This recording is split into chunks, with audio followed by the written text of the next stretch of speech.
Hey, everybody out there in Twitch land. We're getting ready here to start the game time broadcast.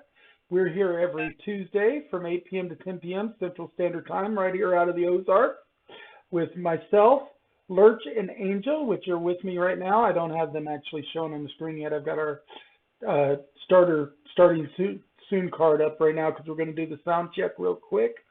I'm just bringing my Twitch monitor up on my phone while we're talking here. My channel. Yep, I just decided to put some like passive activity happening on my windshield, so you guys are be able to see me driving. Yeah.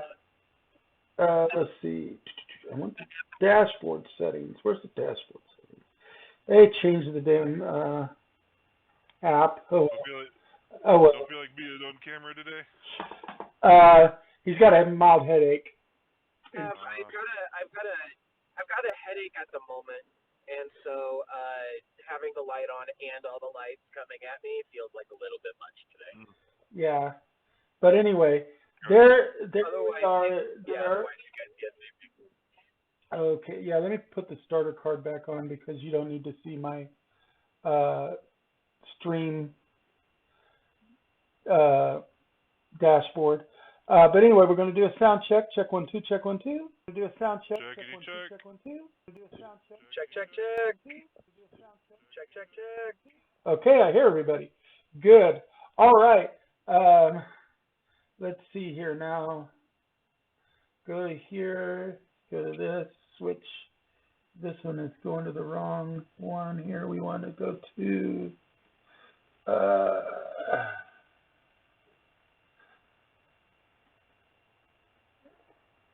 There we go. All right. Yes, anyway, we're here, like I said, every Tuesday from 8 p.m. to 10 p.m. with the three of us, and we try to cover anything and everything going on in the nerdosphere, so everything involving all the various nerdy topics out there. And we've got quite a collection of armchair experts here to help you out. I cover a little bit of everything. Lurch is our console guru. He knows consoles. He pretty much has a bigger collection than a lot of people. I don't even want to start quoting the numbers anymore because I'm sure they've changed. And he actually put on the electronic gaming area for the Gaming Arts Media Entertainment Expo. So most of those consoles were his anyway, and several of the TVs. And of course, his partner in crime when it came to a lot of electronics is Angel, who's also a resident expert on kaiju movies and is pretty knowledgeable about comic books as well, and is getting into some 5th edition Dungeons and Dragons. So he covers a lot of our Dungeons and Dragons topics right now too. And like I said, I'm a little bit of a catch-all. I cover a little bit of everything. And the first topic we're going to start with is actually Angel's. He wants to talk about how Wizards of the Coast is going to continue supporting third-party content for Dungeons & Dragons. So go ahead and let's start off with that, Angel. It really is just about that. There was a rumor not long after the announcement of Magic the Gathering where Hasbro and Wizards by conjunction, but I really do feel like it's a Hasbro thing, but Wizards also is culpable, where they're just like taking advantage of fans. Like as an example, they released a booster pack of random cards. You're not even sure about the cards, of cards that were released but was not. And here's information we didn't know when we last talked about it, but we now know. It's over $1,000 to buy it. It's one booster pack with random cards, and the cards are not playable. They are not. Yeah. The printing is different. So who is that for? Well, what do you mean by they're not playable? They have a different backing on them. I mean that they have a different backing, and they also have a different face with a stamp that confirms that it's reprinted fake cards. It's just for collecting purposes. Yeah. Yeah, who is it for? I guess Oh wait, just the collector. the back of the card that's supposed to be exactly identical to every other card in the deck has a unique design on it. So if you have it in a deck, you would know it's coming. Yep. Yes. Fuck. Yeah, it's unplayable. People cannot use it. It's $1,000. The only people this is for that I could possibly think of are scalpers who think it's going to cost a lot of money. It didn't do well, and 30 minutes after launching, they retired it. They pulled it from their online store. It didn't do well. And a lot of people are like upset about it. And I guarantee you the only ones that bought it were bots who think that they can resell it. They thought that they could play with cards and stuff too. You know, this could have been a ploy to fuck over bot scalpers. I don't think it's worth the drop in their stocks for that. Yeah. Jeez. Man, it's ridiculous. So immediately after that, there were rumors that who was this again? Who did this? Who pulled this team? Wizards of the Coast. Hasbro, Wizards of the Coast, yeah. Yeah. So talks are that this was a Hasbro thing, where Hasbro not only was it just a booster pack they decided to launch, it was the 30th anniversary special thing they were doing. So like this was going to be their big money maker, and it did not pan out for them. So according to sources, Hasbro pushed for this to occur, and Wizards of the Coast was like, yeah, let's do it. This sounds great, you know. So there's blame going to both sides. Hasbro's saying that Wizards of the Coast botched it to their investors, and Wizards of the Coast is saying that Hasbro mandated they do it. So we're not entirely certain where the blame lies here yet, but you know they're both to blame. Let's be honest here. Well, yeah. And so anyway, yeah, they're trying to fuck over their fans. And immediately after the news of this, there was a rumor that circulated. It was really high news. I got pinged the second that people there was a leak, supposedly a supposed leak, unverified, that went to a reporting site and was like, yeah, so D&D Wizards of the Coast is thinking of removing their third-party license so people cannot publish their own content for D&D like they could for 5e. Yeah. And everybody was super upset about it. And Wizards of the Coast had to make another statement, finally, that said, yeah, no, we're fine. We do not plan on removing it. That is a permanent feature that will extend to the new edition. Yeah. They said it under no uncertain terms. The OGL will change again, which it changed from between 4th and 5th. It'll change again between 5th and 1. They already said that because I followed up on some of this too. But yeah, they're not getting rid of it. It's just going to be adapted to go with the times, which it makes sense. Every time there's a new iteration, they're going to do some slight adaptation. But yeah, so people freaking out that there's not going to be third-party support. No, there's still going to be an OGL. The current atmosphere, the current powers that be, at least while Wizards of the Coast still has a head, says that it's not going to change. Right. So I don't know if Hasbro is going to be like off with, like changing hands of the Wizards of the Coast again, but it really does feel like it's so uncertain that although this is nice, it does not make me feel good about the future with how tumultuous Hasbro is getting it right now. Yeah. Yeah, isn't that ridiculous? It doesn't feel like Wizards of the Coast, or yes. Yes, Hasbro's the parent company to Wizards of the Coast, so they have been responsible for the direction that Wizards they are directly responsible with any financial direction that Wizards of the Coast wants to go in. So if Hasbro says you need to charge more for this, then Wizards of the Coast kind of needs to do it if they want to keep funding. They're the one that sets the sales goals and everything that Wizards has to make. Yep. Man. Yeah. Yeah, that's rough, right?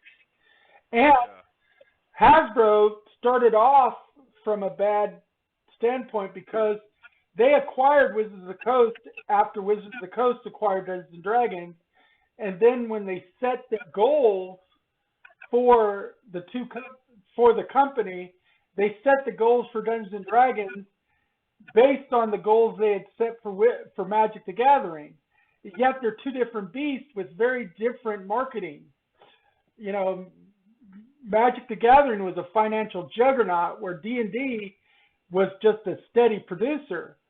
And it was not good to set. That's the reason among anything why 3 and 4 were not considered by Hasbro as successful editions.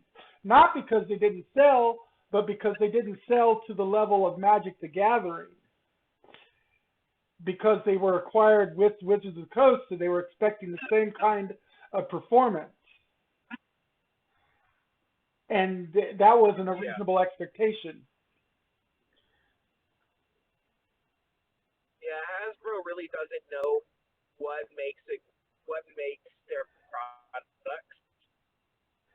They don't know their players, but they still have really big decisions based in their the Wizards of the Coast product. Yeah. So it's kind of a really shitty situation. Yeah, Hasbro is a parent company that needs to stay hands off and let their sub companies do their work, because they're much better as a financial backer than as a decision maker. They have the money to back a project. They do not have the acumen in the actual industry to make it work.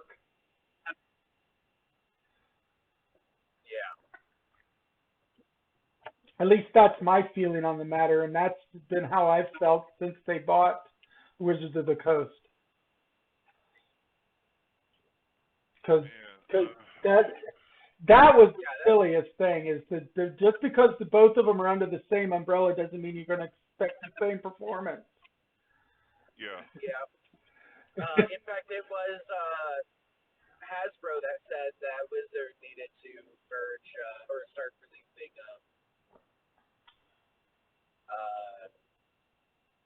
Magic the Gathering settings in D&D in the first place, which I learned recently.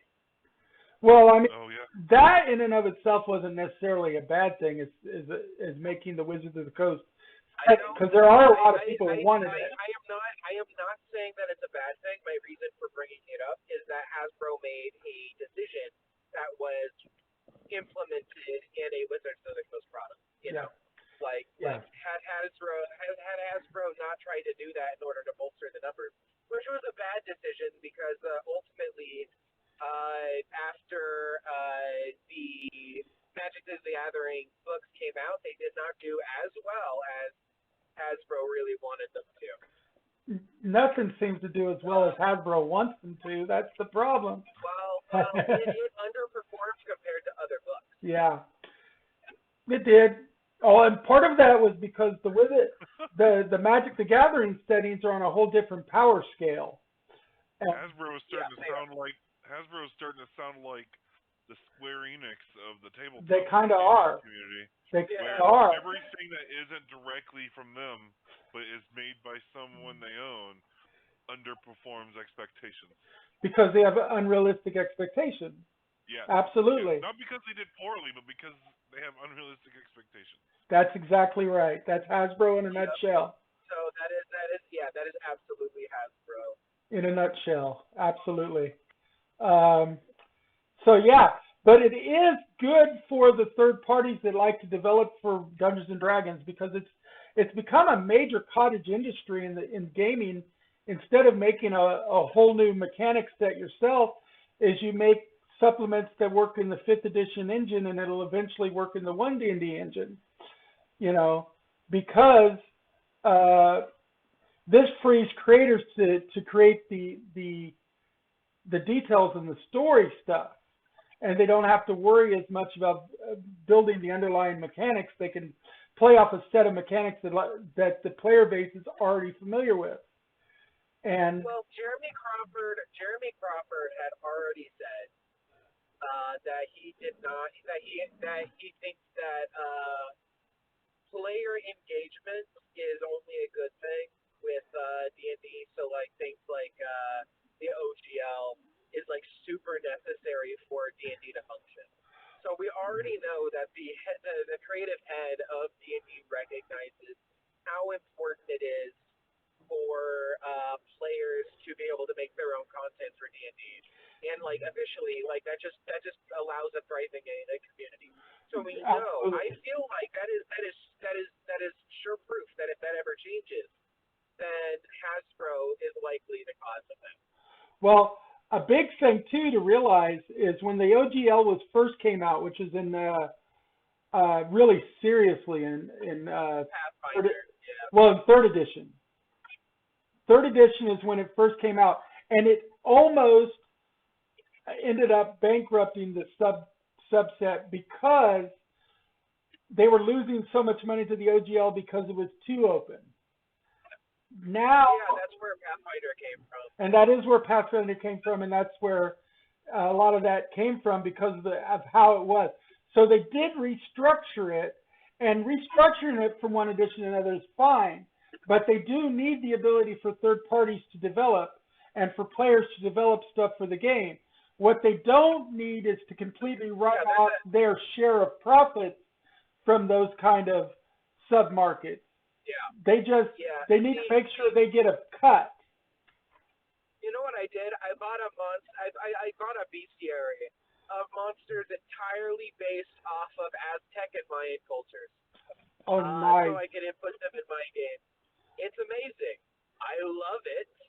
And I wouldn't have been able to have done that. And I purchased it at my local gaming store. And I wouldn't have been able to do it if the OGL hadn't have the OGL. Right. But the main thing was the way they managed it in third edition almost bankrupted them. But the changes they made from fourth edition onward have been better because now they still get a royalty cut. That way they can let third parties make stuff, but now they don't get to make it without giving them anything. They got to give them a little piece. And that's okay because it is their product. They're playing off their product. They should give them a little piece, but they're not taking a huge piece. And that's good. Because if you're making a work that works off of somebody else's work, the base work should get a little bit to keep them going. See, that's kind of like why WotC doing what they're doing with making everything like proprietary, use our stores and stuff like that. It's going to ultimately hurt even that, and like the greediness of that movement is where I'm like worried about the future of D&D and the open game license itself. Oh, well, we spent a whole episode debating that, so I'm not going back into that. I'm not bringing that back up. Yeah, to be debated. I'm just saying, like, that's certainly a fear of mine. Right. Is that they're not going to treat it with respect. Right. And that's always the thing. But anyway, yeah, we did spend an entire episode on that, so I'm trying not to go back into that one because we could easily spend another 3 or 4 episodes on it.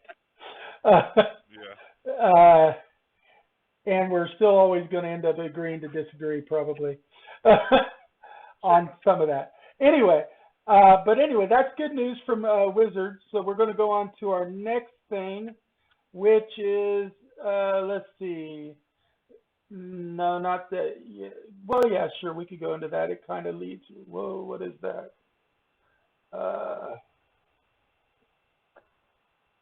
Okay. According to Inc. magazine, this is one of my topics. Therapists are now not only using Dungeons and Dragons in their therapy sections, but they're now prescribing Dungeons and Dragons in role-playing games as a way to handle certain depression and other types of mental disabilities instead of pharmaceutically. So they're making it as a substitute for throwing a pill at everything. Our are they doing it, or is like one doctor There's suggesting? actually a therapy group now called see, they have a group name here that I wanted to point out. There was a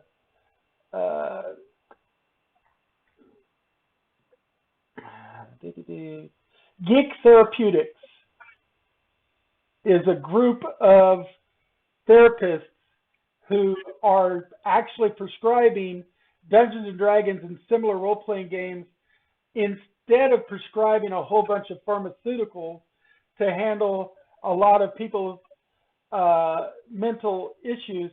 And the CDC has said that according to the CDC, 1 out of every 4 Americans takes some kind of medication for mental health. And so in a way to combat this so that we're not always just relying on pills and everything, because that's the new thing. Doctors want to throw a pill at everything right now. But Geek Therapeutics and groups like them are now starting to it's not new, but it's getting worse and worse. But now, no, it's gotten better. They've they at least stopped prescribing Ritalin and Adderall for everything. They've varied what they prescribe, but they still like to throw a pill at almost everything for mental health right now. In fact, now they throw pills on top of pills to help supposedly combat the side effects of the pills that they're already using. So almost every antidepressant has a second antidepressant that they're giving to people now, and possibly a third. So, I used to take Zoloft, and they gave me Seroquel lightly because of Zoloft that I was taking. Right. So that's the thing. Is the big thing in a lot of mental health right now is to give them a pharmacy to take care of it. And as you guys know, because I've mentioned it before, I've used Dungeons and Dragons to counsel people with different mental disabilities before. I've actually actively been a counselor for autism and stuff using Dungeons and Dragons. But now these therapeutic groups are actually prescribing Dungeons and Dragons as ways to deal with their mental issues in a constructive way. I think it's a really good idea. It is a fantastic idea. So I'm not like in conjunction, not against yours. We're not competing. I did used to be a group therapist for the VA as well. Whenever I got my bachelor's, and I don't think anyone that I saw in my sessions, I don't think any single one of them would have been open to D&D. But I think that D&D could have potentially helped them out quite a bit.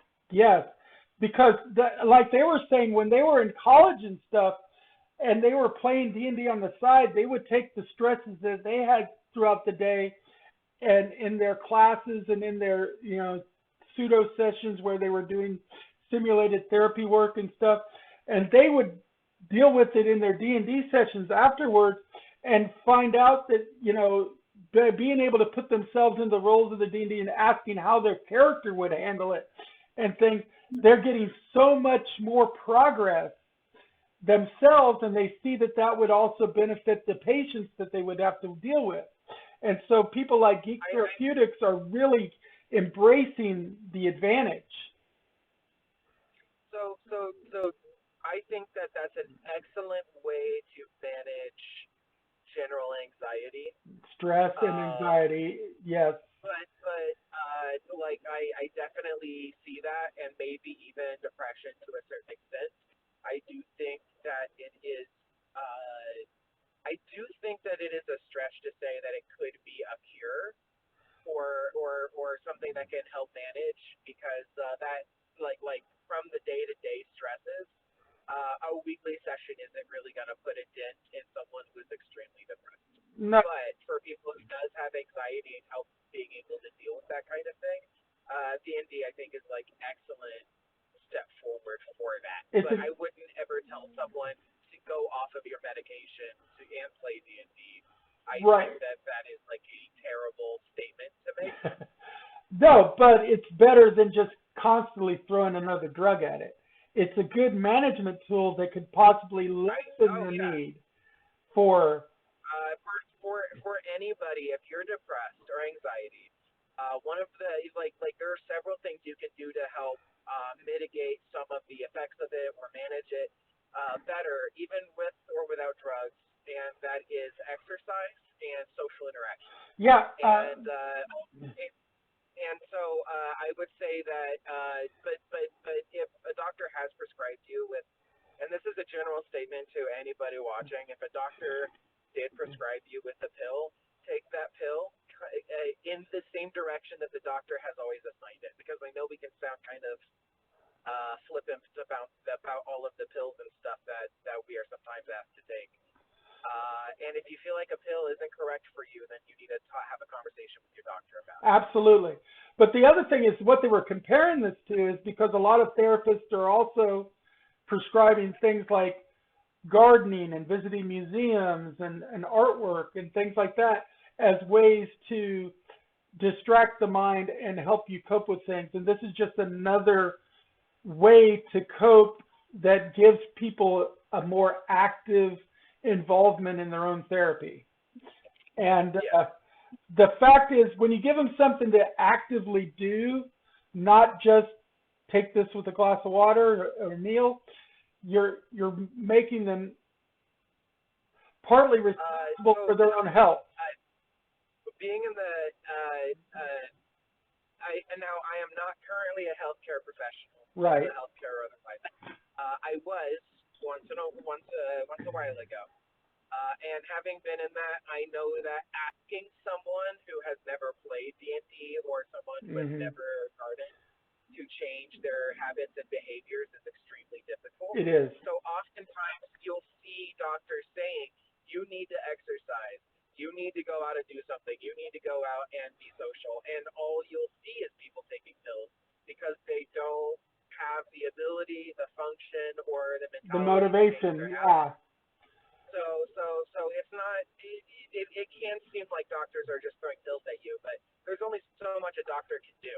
Absolutely true. You know? And one of the advantages to Dungeons and Dragons, as opposed to, like, for instance, exercise or gardening, is yes, some people find exercise or gardening to be fun and relaxing, but other people see it as a chore. Dungeons and Dragons is couched as a game right off the bat, so that if you can get them into the enjoyment part of the Dungeons and Dragons, it becomes easier for them to pick it up. You just have to get them into it. But anytime you couch something as a game or as an enjoyable activity, it becomes easier for people to adopt it as a new habit. I think my initial reaction, because like I've heard of people using Dungeons and Dragons as therapy before. My initial reaction to the story of actually the way you're saying the way you introduced it was doctors are now prescribing it instead of medication scares me because it really should be in conjunction with medication. Well, if the doctor determines that you need medication to help manage, it should be to work with, not instead of. Yeah, but I think the main thing here is they're trying not to just focus on medication. If a patient needs medication, they still need medication because there's still a chemical imbalance in their system that the medication can help. On the other hand, some people are suffering from stress and mental difficulties, and they are not the ones that need medication. They just need something to occupy their brain to help them cope with the stress. Sometimes it's a chemical imbalance, sometimes it's not. And what's good is to have a doctor that can recognize the difference and treat each patient according to what that patient does need. Yeah. I think this is a pretty cool thing. A few years back, the same thing was being done in some places with video games, or video games are being used for different kinds of therapy, like different kinds of games.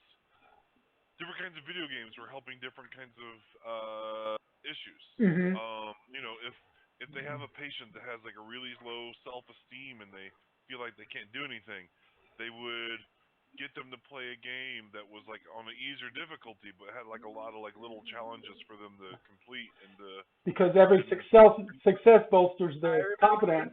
I remember that. Yeah.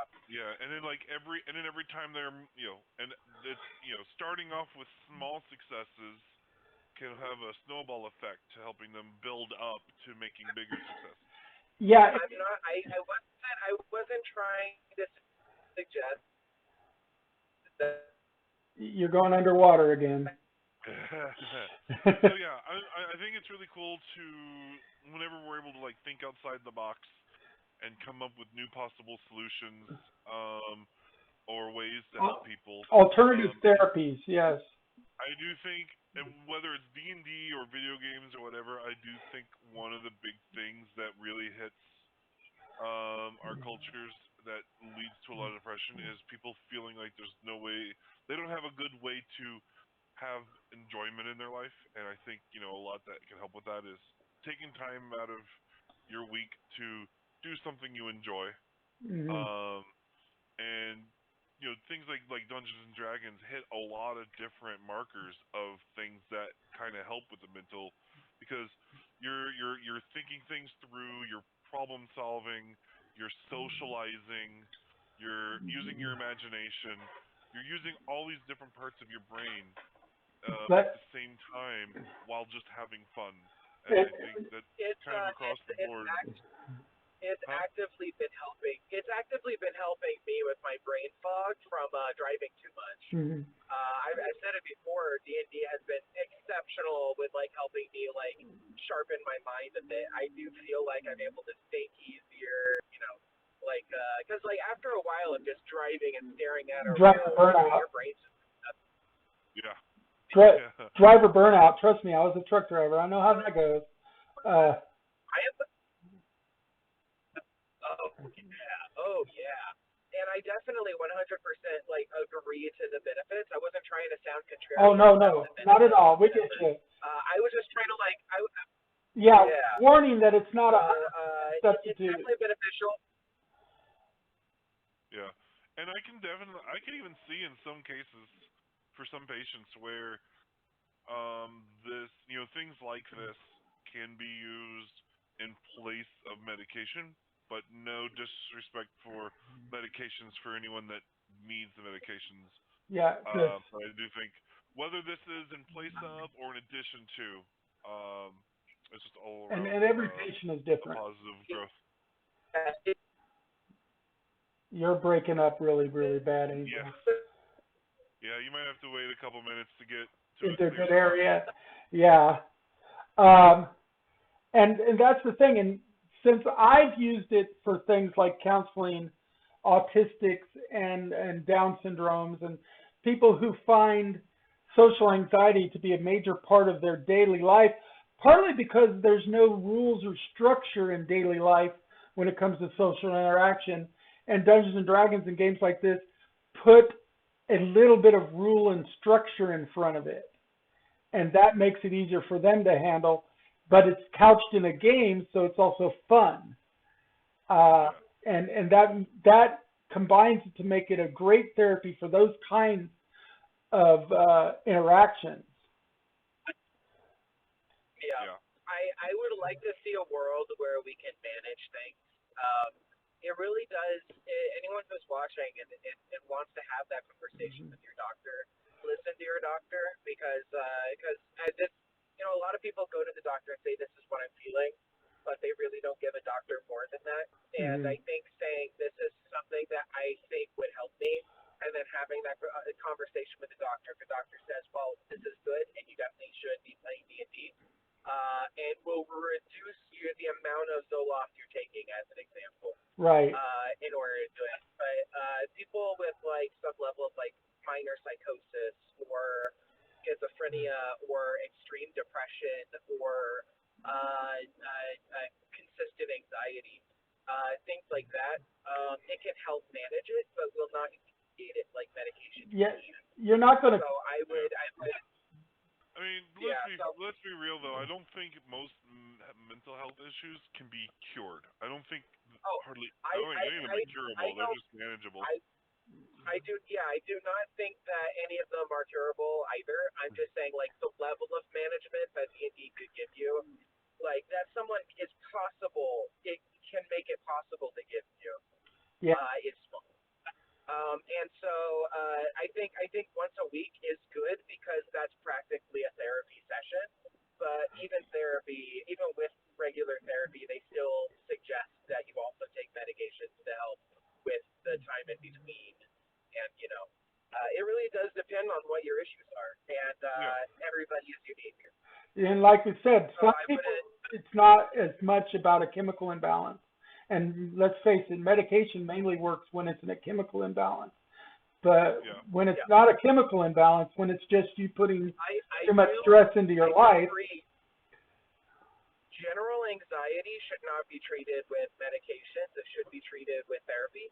Mm-hmm. And D&D could be a good therapy. Mm-hmm. Like, for instance, if you're going through a really hard time at work and, your spouse is doing everything she can, but, she's not, like, there, like, it's not like she can, like, help in any way. Being able to get out those frustrations by killing a whole bunch of orcs inside of the lodge, can. Yeah. You know what I mean? or going through a bad breakup, or we're sending a whole bunch of orcs to slaughter other people. That's right. Like all of the DM gets therapy too.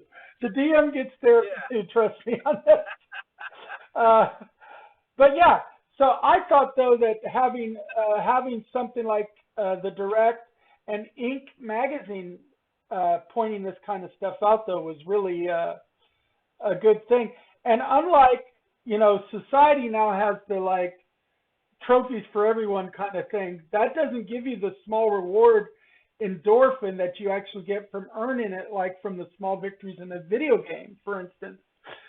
If you see that you actually won the trophy, you get the endorphins. If you're just given the trophy, it's a very fake endorphin rush, if anything.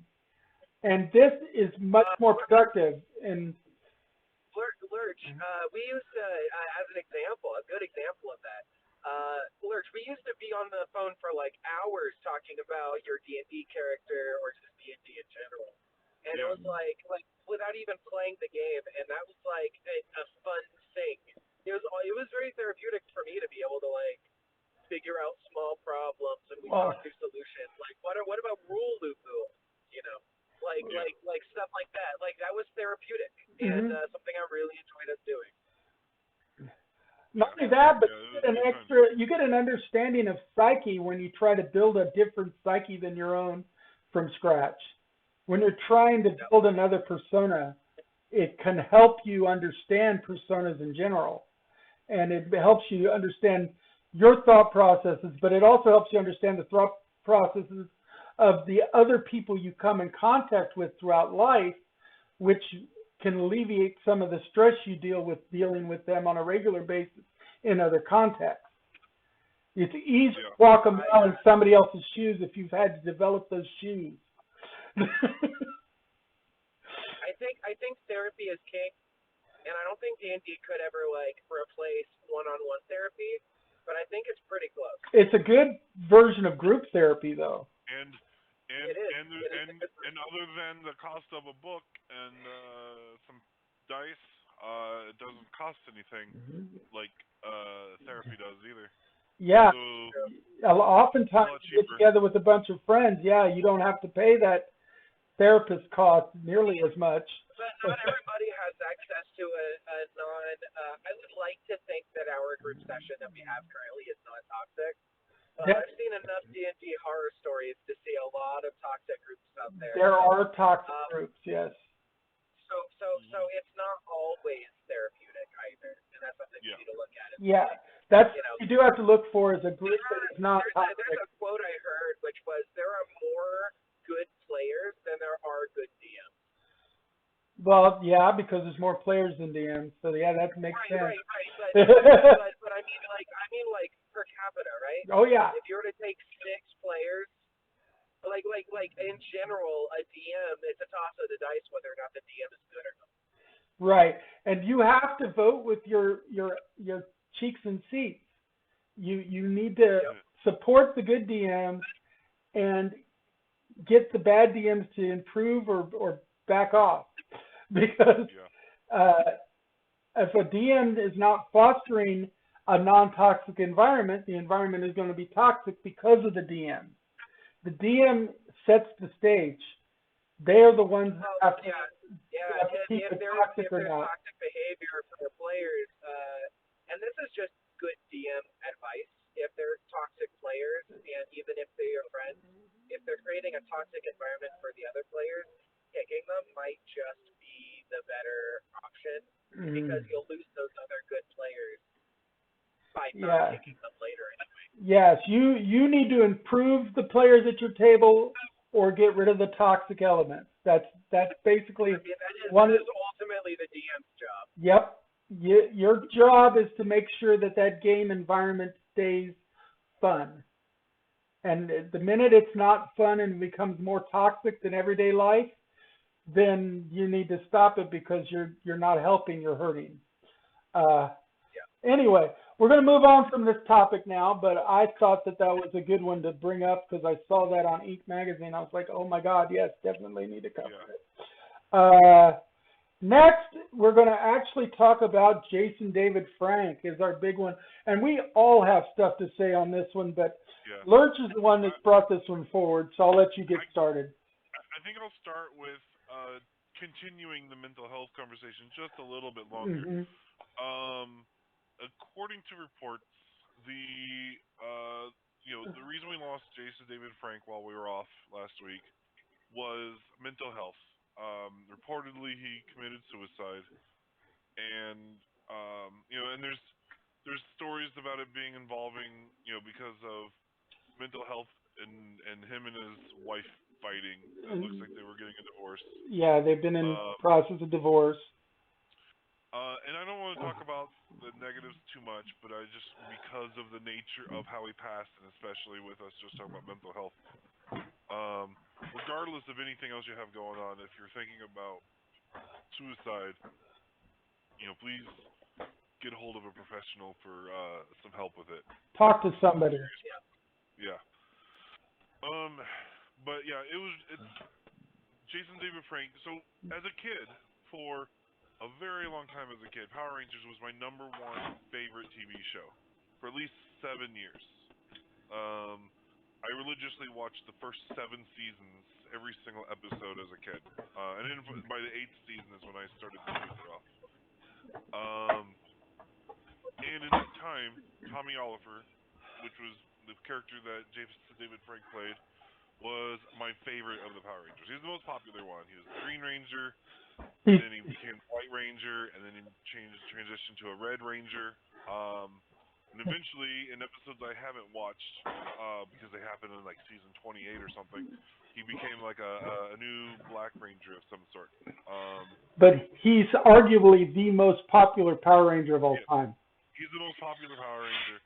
I think Angel Nay was talking about this the other day. I could be mistaken, but I believe his last appearance as Tommy Oliver was as an evil version of Tommy Oliver, where he was called Lord Dracon, and he was like Yeah. promoting the comic books because they also did comic book characters, and he actually did like live action advertising for the comic book line Well, as Lord Dracon. there was actually And talk about doing a live action movie with Lord Dracon being the enemy. yeah, and I think it's really fitting because he was introduced as a villain who then became the greatest hero. And in his like final performance, I think there may have been another one, but his final performance I know of was he was playing an evil version. Like, and the premise of Lord Dracon was like an alternate timeline where after he broke Rita's spell, he decided to continue to be evil, and I think he He overthrew never, Rita or yeah, he whatever. never turned good. Yeah, Yeah, he never turned he good. acquired he acquired the powers of the White Ranger. That Yeah, wasn't given to him yet, and like a lot he like stole it. Yeah, so he's a hybrid of the Green and the White Ranger. But So yeah, evil like hybrid, yeah. the he had a huge impact on my on my young life. Him and the other Rangers like encouraged me to do martial arts when I was a kid. Like my mom agreed to put me in martial arts because at 7 years old, a pair of adults attempted to abduct me from a playground. But what I wanted to go because of Power Rangers. I wanted to learn how to do the fighting that they did on the show. And I have a whole bunch of toys around here. Like I've got, his white Tiger Zord, from his time as a White Ranger. I also have his White Falcon Zord here. My newest item with him is the Green Dragon Zord. I've been putting off buying this. You finally got the Dragon Zord. Nice. I finally got the Dragon Zord. Yep. And with the Dragon Zord, You get the flute? I do have a flute that is playable, but I do not have it on my person at the moment. But I have a playable dragon flute. Nice. I don't know how to play it. I don't know how to play instruments, but I have a playable dragon flute. I think it's made of some kind of like porcelain material. So here we go. We got the green dragon. And I've got others, but these are just a few I wanted to grab to kind of show. So yeah, in fact, I think my Power Rangers collection as a whole is probably financially speaking, probably my most valuable collection of like figures and toys. And I watched, like I said, the whole first 7 seasons. I rewatched the first 6 seasons on Netflix a while back. And since we were recording, I found out that you can't watch season 7 on Netflix for some reason. So I went on Amazon and I bought season 7 on Amazon for like $12, $13. So I'll be watching season 7 here soon. I'm going to try to get through the rest of the show. It's going to take a little while though because there's 29 seasons. Yes. Yeah, we're getting ready to season 30, yes. But, I've seen all the movies. He's a really cool dude. And even outside of his work as a Power Ranger, he did stuff with WWE.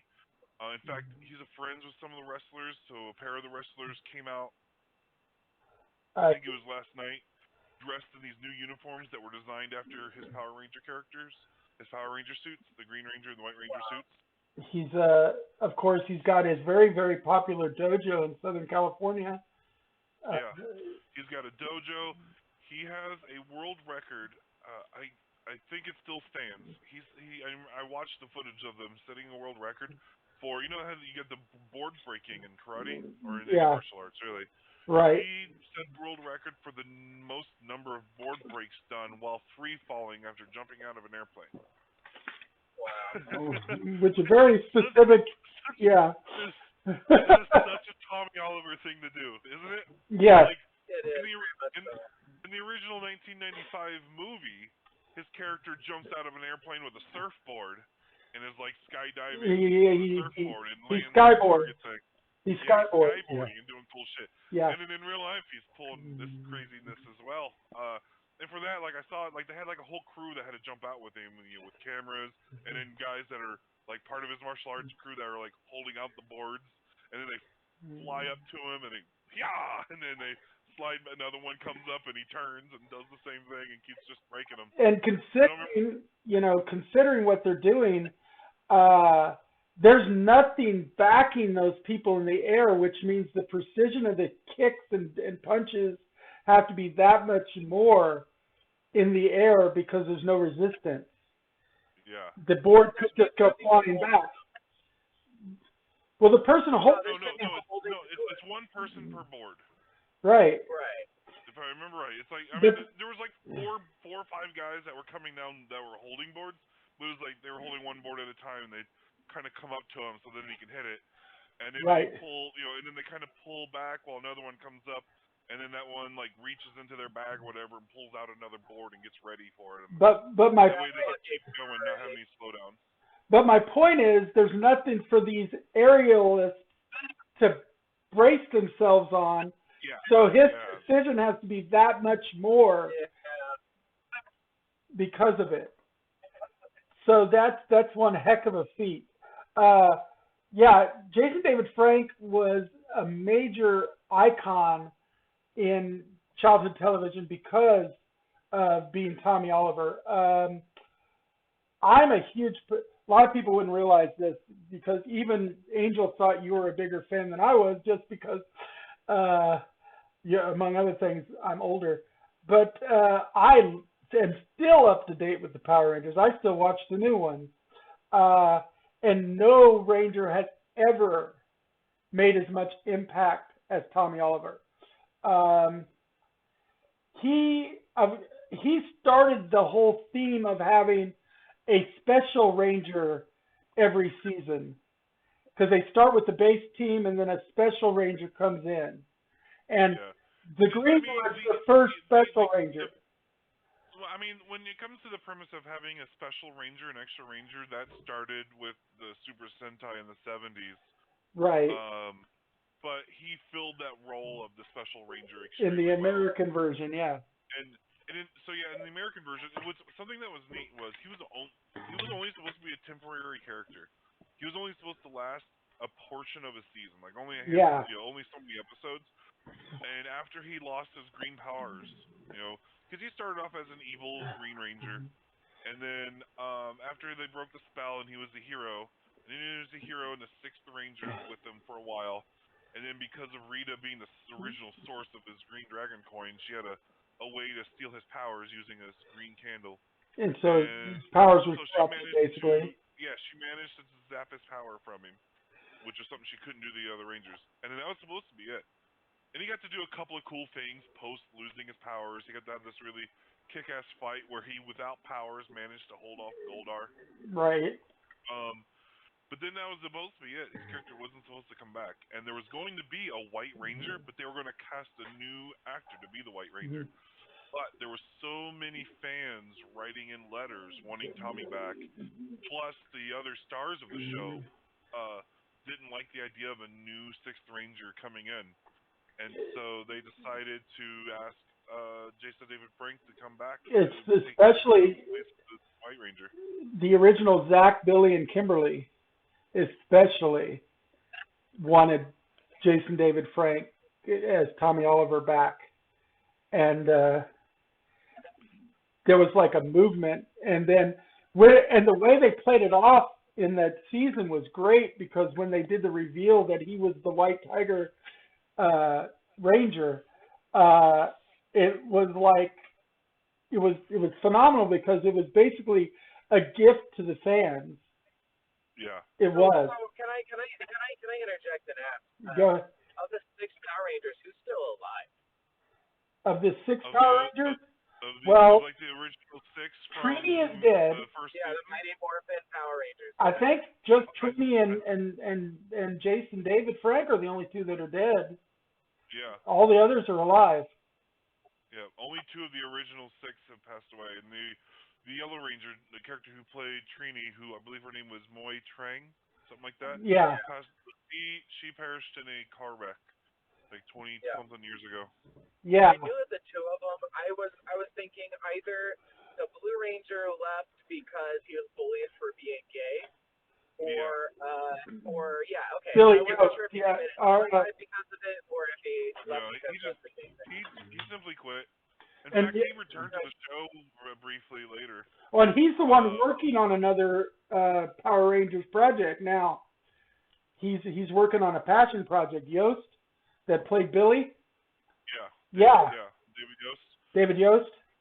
Yeah. He's working on a passion project, and originally he was trying to get Jason David Frank in on that too, because he's got Zach already agreed to come back, and I think Kimberly. Either he didn't know not him specifically, but it just feels like a loss. It's hard because as a fan, I'm very tempted to say, how could he do this to me? But it was a very personal decision. It he is. didn't do it to me. I mean, it's one of the worst possible things that can happen in a person's life is get to the point where you would need to take your own life. And it's hard for any person to fully put themselves in that person's shoes. I know Amy Jo Johnson, who played Kimberly, the Pink Ranger, and Tommy's love interest in the first couple seasons. She did I think it was a 17-minute long live stream tribute where she told stories and sang songs and things like that. he had an effect on people. He was a major part of well, he was Yeah. a major part of their lives for I, years. The two of them I, have all I remained friends since the show. Yeah. know is What's We're that? not hearing you again. all I know is the Oh my which is god. a parasocial relationship. Did, Okay, do you know what that is? I mean, did you catch for the any of interlocutor. that? I'm sorry, what? Could you hear me? Did you catch any We of could that? we couldn't. Can you go back? Sure. I said all I have with him is my parasocial relationship with him. I don't know who he was as an individual, and I don't know what kind of person he was behind, like behind the camera. But it still to me feels like such a huge loss to the world Yeah. for someone who defined an entire. I was a part of me and Lurch. We were both a part of the first generation of Mighty Morphin Power Rangers kids.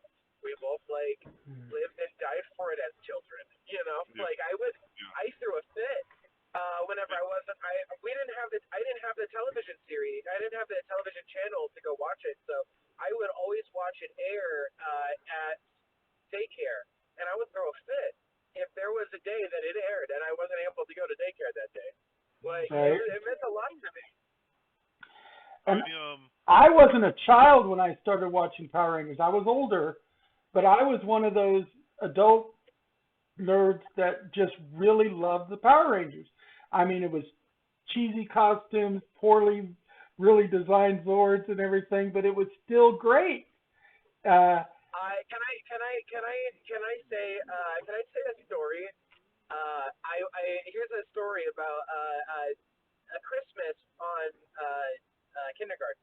We were all asked, all of us children in class, we were asked what we wanted for Christmas, and they would, like a reporter came and asked, and they were going to write it down in the newspaper. And Power Rangers, was really new, and so they were like, "Well, what do you want?" And I said, "I want a green dragon sword." And they're like, I remember hearing the woman asking the teacher. She was like, "Do you know what a green dragon sword is?" And she's like, "No, but a lot of kids have been asking for it." So they wrote down a green dragon sword, which I got just a regular sword version. SWORD sword. SWORD instead of ZOID. Yeah. The Green Ranger in the beginning, he had a sword. In the first 5 episodes, he was around as an evil character. It was the destruction of that sword that broke the spell. Right. I got the VHS tapes of those 5 episodes of his introduction, the Green with Evil story arc. I got from the red and green, like there was a pair of, who knows who they were, a pair of guys dressed up as the red and green ranger that was, signing. They were doing autographs on these tape sets and everything, and I got to buy these from them at like some parking lot somewhere. And 5, 6-year-old me was thinking it was the actual red and green ranger that was. You're thinking it's Jason David Frank and Austin St. James, but although like I was asking, I was like, why can't you take off your helmets, kind of thing. But yeah, I was more excited about meeting the Red and Green Rangers than I was about meeting Santa at that age. Right?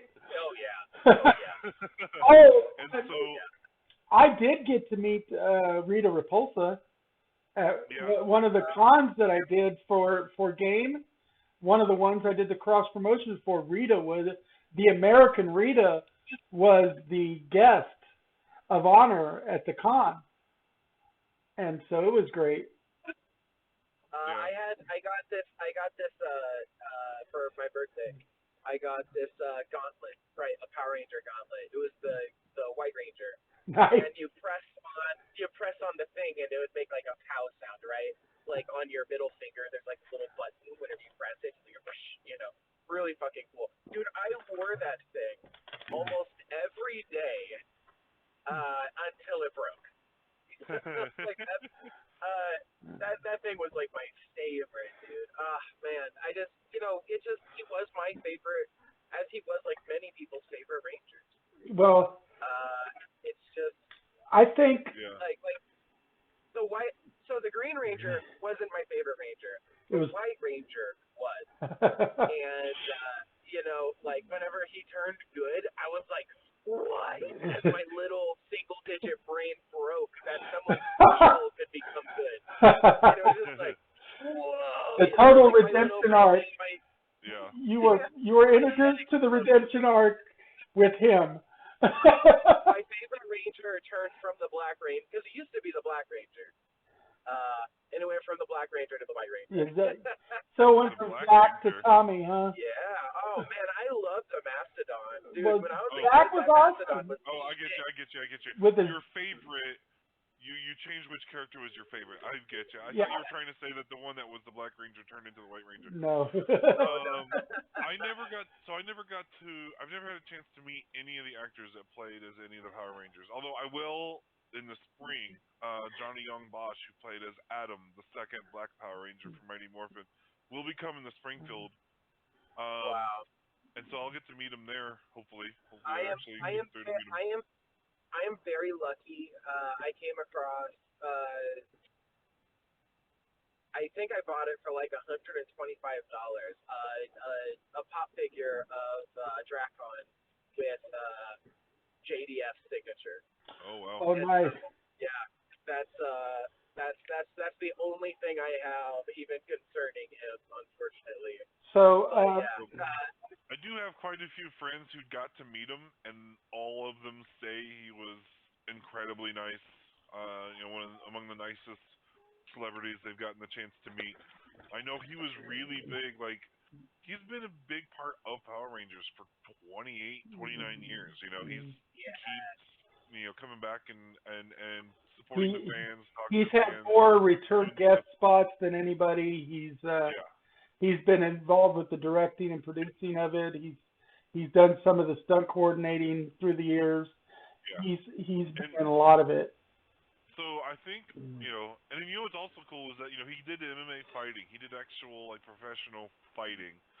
And there's a few things cooler than finding out that one of your childhood heroes is really a real world badass too. Yeah. Like he can act like he can fight in a TV show, and then he can actually fight. He can in the ring. He can do choreographed fighting and real fighting.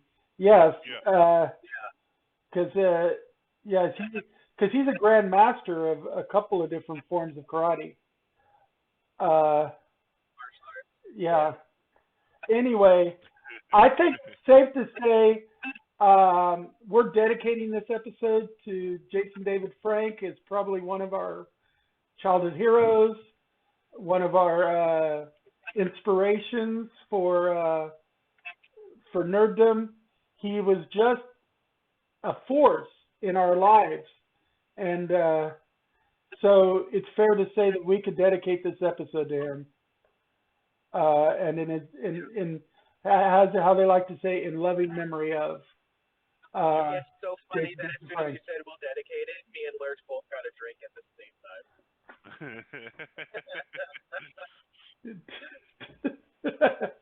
Yeah, we could dedicate this episode to Jason David Frank. If I had an alcoholic beverage, I'd be toasting him right now too. But neither of us. I can't. He can't drink alcohol because he's driving, and I can't drink alcohol because of those psychological problems. And I generally don't need to drink it just because. But I will occasionally have some rum in my eggnog, but that's about it. Other than that, I drink twice a year, just because I've got too high of a tolerance for it to be cost effective. Anyway, I'm similar situation. But anyway, we're going to finally get off the topic because it's already 9 o'clock. We don't have a ton of stuff this week, and I knew we were going to spend a little bit of time on Jason David Frank, so it's okay. Yeah. He's worth it, I think. He was a big part of our childhood. It was adulthood for me, but still, I'm the eternal child. So a big part of our 90s. Yes, he's a big part of our 90s for sure. And he will be missed. I was kind of looking forward to him possibly coming back when David Yost did his passion project, Yeah. because I know he was one of the ones that David Yost wanted to bring back. But the 30th anniversary series is getting ready to come out, which is, I think it's the Astral Rangers, Astral Force, I think is what the new one is going to be called. But don't quote me on that. But Billy and Zach are both supposed to be back in that for at least a couple of episodes, for sure. So, something unrelated to Power Rangers, but pretty Power Rangers adjacent, and starring Jason David Frank. He did have a new movie in the Oh, works, yeah. Legend of the White Dragon. Yes. Was it ever finished? I don't know if he finished it. Yeah. I believe they finished filming, but they still have, production. Post-production. I believe. Yeah. That's gonna be rough. I know, because I've been waiting for that to come out. Because I kind of was following that project, and I didn't think it was finished. I don't like for the studio. What position can they possibly take? We're still gonna release this post-mortem, or out of respect for him, we're not gonna.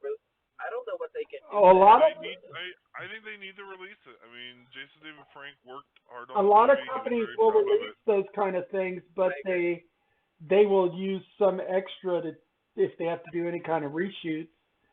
But mostly they're going to probably try to do it in post-production, and try to finish what they've got and do as few reshoots as possible, obviously. Yeah, I've been looking forward to that movie. Yeah, I've been following that kind of too. And I don't think they completely finished it, which means they may have to do just a couple of scenes shot with a body double. Yeah. They can't use his brother because his brother passed away already. Yeah, but they could do. Yeah. They could do the remainder shots with his character, having him in costume, so that they don't necessarily see the face, because it is a costumed character. So if all they'll have to do with the rewrites is anything additional that they have to shoot, they're going to have to either make it to where they blur the head, or do costume shoot. I do feel like a lot of people might get upset about using a dead man's image to complete a movie. And reshooting anything might be touching territory. Well, depends. We do that plenty already. Yeah, they do that to finish movies all the time. If they're already on the project. Now, where people are going to get upset is if they do a new movie with using people's images without them being involved with it. I think there would have to be consent from the family for them to do. Well, this was his passion project. It was a passion project to him, so I think he would have wanted it to be. Yeah, but I mean, out of respect, you'd almost have to ask the permission of the family, right? Because then that'd be I mean, if he was an actor and he was called to reshoot, he would still need to get paid. Right.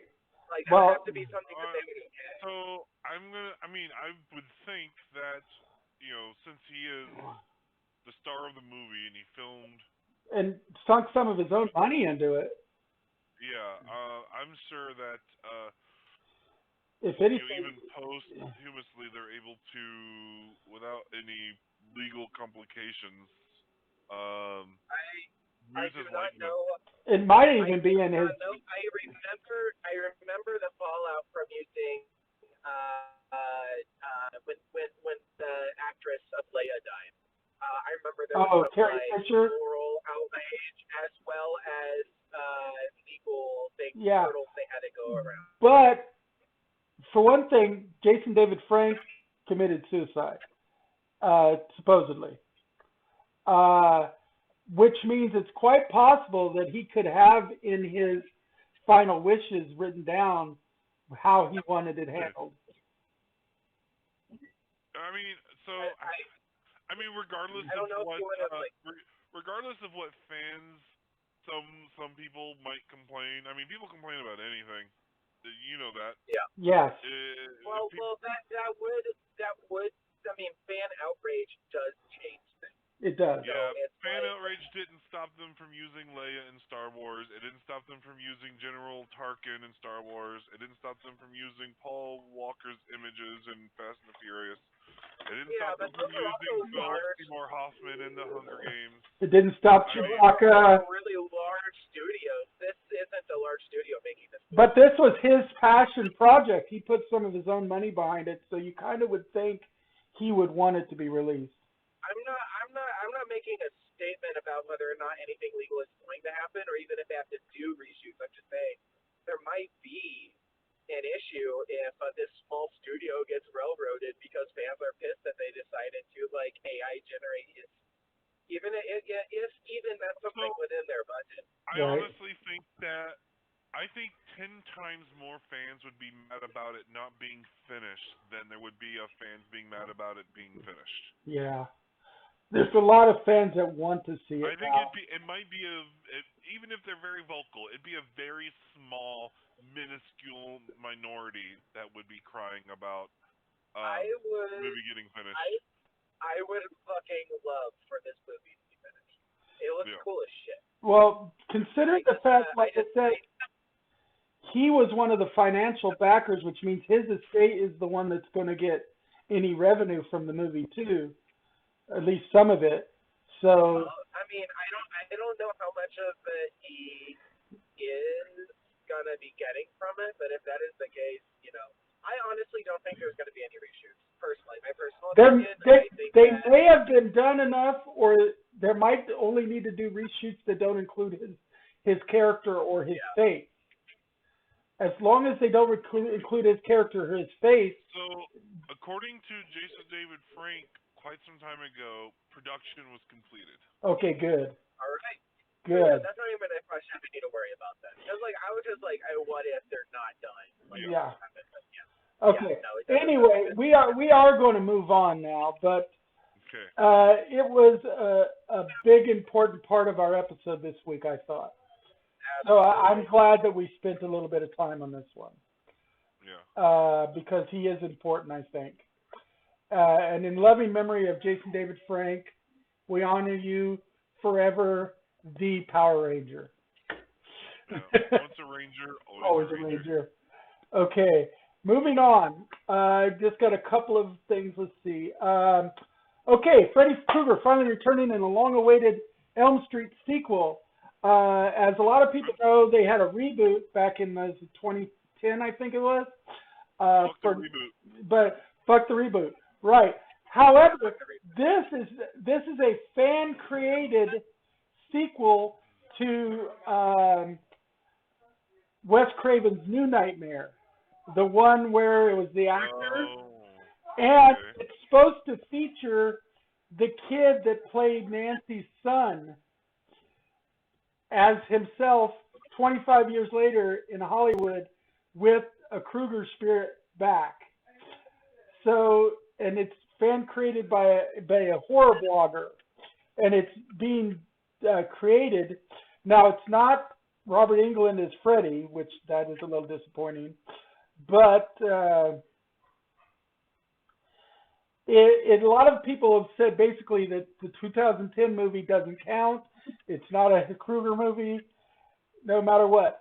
But the New Nightmare was unique in that they went to that point in a horror movie genre, and they didn't go into space. Instead, they went and took it out into Hollywood, and they made it haunting the actual movie people that were making the Krueger movies in the first place, with having like Robert Englund and what's her name, Heather Langenkamp playing their characters from the movie. I mean, playing themselves instead of their characters from the movie. And it was such a unique way that Wes Craven went and did this final installment. And so this horror blogger has gotten Miko Hughes, who played Dylan Porter, the son in that movie, is reprising his role as Dylan Porter, but now 25 years later, in Hollywood, trying to make it in Hollywood, and a spirit, basically Freddy Krueger, coming back to haunt him. And so because we had mentioned when I did the Freddy Krueger in the vault that we all loved Freddy Krueger as one of our favorites of all the slashers, I thought this was interesting enough to bring up as just a quick note that might be interesting to see as a little indie film, especially when they did manage to get the kid that played Dylan back to play Dylan again. Yeah. I'm curious. I hope this is able to come out because it's a cool concept.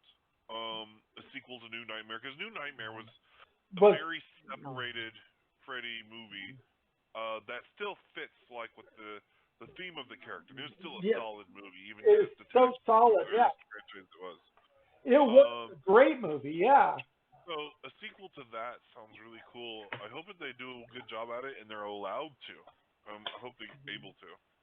Yeah, if we know anything from if other franchises, there's a Godzilla, like Toho is notorious for like shutting down fan projects, stuff like things like Godzilla. So it would kind of be up to Wes Craven, because Wes Craven owns the rights to the Elm Street franchise. Okay. So does he own the rights, or is he someone who created the franchise and it now rests in the movie people's hands? Because like that's a big difference. Like you could have created a creature and no longer own the rights to that creature. It's owned by Warner Brothers. Yeah. So if it's not if Warner Brothers feels threatened that this could make potentially a lot of money, then they could sue for breach of agreement. Like the original creators or the people who created D&D, right? They no longer own D&D, but TSR. Yeah, and they still got sued for making something, similar to another product that they also own. And so I don't know, like even though you've made it, doesn't mean that you own the rights to that. Yeah, that's the scariest thing about screenplay writing is if you create a franchise, so many people who create franchises on for film don't own it. Yeah. And so, if this does come out and, Warner Brothers didn't okay it, then it might become a legal problem. It is a fan-made film titled Dylan's New Nightmare, set to come out next year. I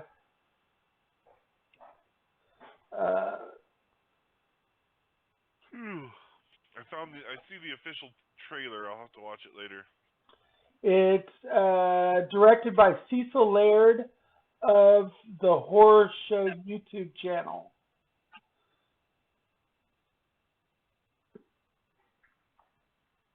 That doesn't sound like Warner Brothers to me. No.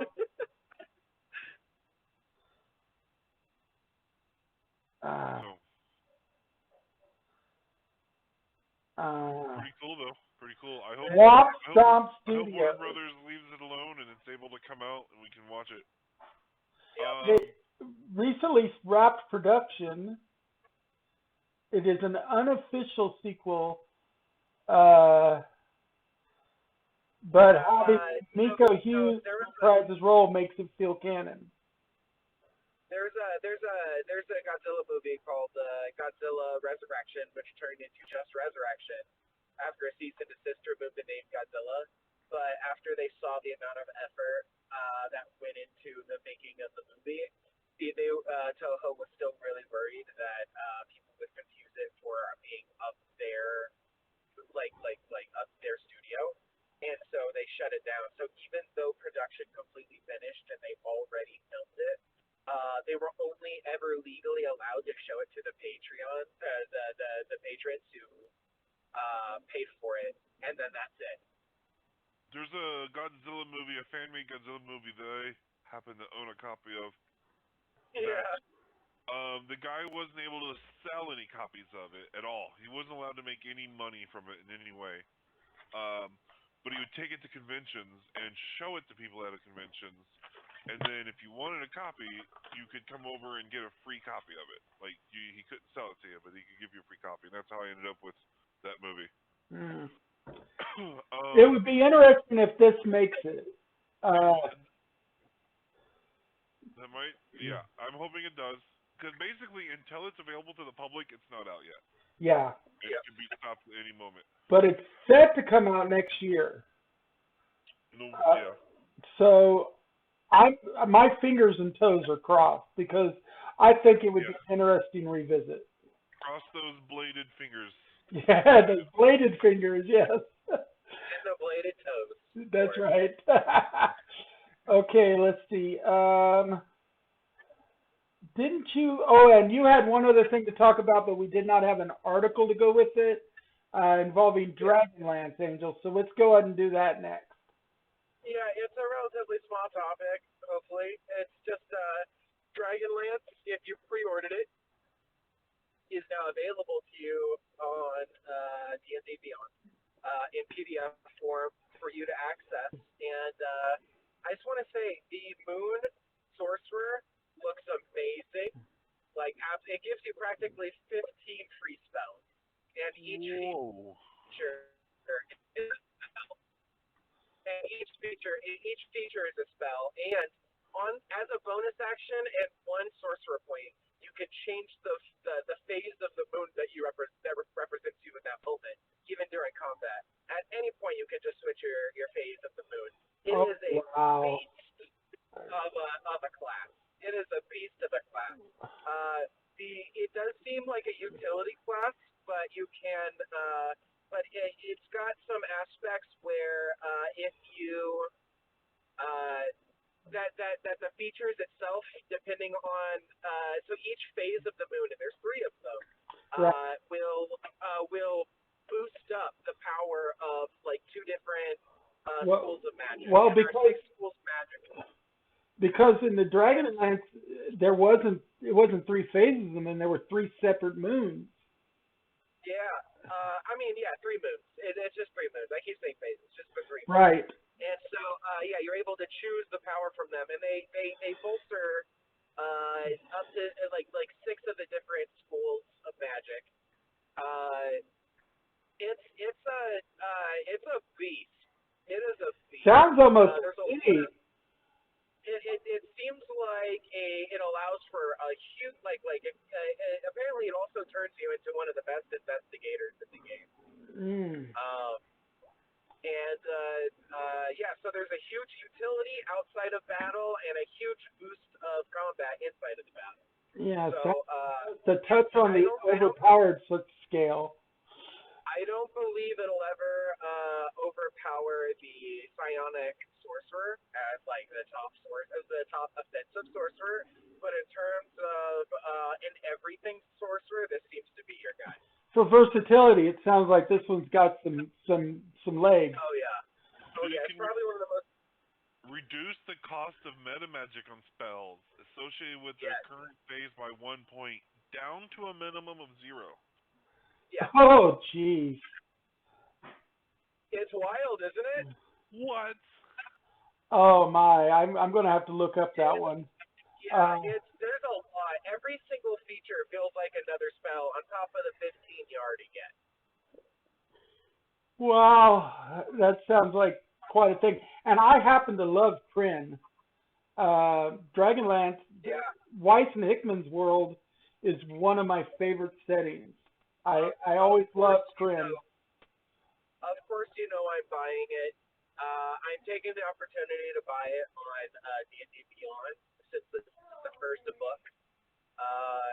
So I'll be buying the physical on D&D Beyond as well. I'll be spending a little bit more extra money, but I'm not happy about it. Doesn't count. But you're doing it anyway. Spells known. So you just get to have these 15 spells without having to know them. The trade-off is you cannot swap them for other spells like other sorcerer classes. Mm. Okay. But hey, Makes sense. but they're bonus, so like, that's not really a trade-off. That's the No, on the side, yeah. Other sorcerer classes has a smaller pool of spells that as they level up, they're able to know those spells, but they're able to like trade them off I for know, other spells of those classes. And those are just spells known as well. So but these Really, are all the extra only problem, bonus tacked on the end, so it's okay if you don't get to swap them. like the only downside I see on this is like shield is a free spell, which is great, but it's only available when you have full moon. So if you rotate it to one of the other two moon options, then you lose your access to shield, and if you need it, yeah, you could be in trouble. that is the case, but it also takes a We're losing you, June. if you already it takes a bonus action to switch phases and a switcher point. And if you're in a battle situation, that's going to be the phase of the moon you're likely going to be in anyway. Yeah. We lost about 30 to 60% of that, but We lost a lot of what he said, but I understood what he's meaning. but I got If you're in battle, you're gonna switch to that probably phase going to be anyway. you're probably going to be switched to the full moon spell list anyway. Yeah. I mean, Yeah, that's there's exactly some, what I'm saying. If you want to be optimized, yeah. well, the new moon spell list is also really good for combat. You got vampiric touch, hold monster, blindness, deafness. But they're going to be two different combat styles. Yeah. Yeah. So, yeah, basically the weakness is if you happen to be switched over to new moon spell instead of at full moon, and then unexpectedly get hit, you won't have shield at that moment, and you just Right. gotta take it. I guess at that point you'd probably want to carry around like a scroll that has shield on it or something. Yeah, just as an emergency. Yeah. Yeah, I mean, Were why you not? spell storing with a couple of shields on it? Yeah, I mean, like there's ways to circumvent it, so it's not a weakness. You know what I mean? Yeah. Right. Anyway, but yeah, that was something you wanted to make sure to point out. Now, for my From the Vault this week. They also hold on. Go ahead. Just to go over because I wasn't expecting to spend so much time on that. There's also new races and of course the new Kinder. And so definitely that now going to be able to get not 50 but on the okay. We lost half of that. God damn it. Yeah, you went underwater for about half of that. Unfortunately, I can't translate what you were saying in that case. Not that one. But it sounds like there's can you hear me now? There's new races and other new subclasses, right? Yeah, there's new races and new subclasses and new feats and items and all of the good stuff that you get from a new source book. So, yep. Lots of great stuff. Lots of goodies. I'm definitely buying. It's a heck of a trick-or-treat bag there. Lots of goodies. That's all I wanted to say. Lots of goodies. Okay, that sounds good. Actually, I haven't bought anything new for Wizards of the Coast in a while, and I might even, as a Christmas gift to myself, buy myself that on my D&D Beyond. Because I get paid Friday, so I might do that myself.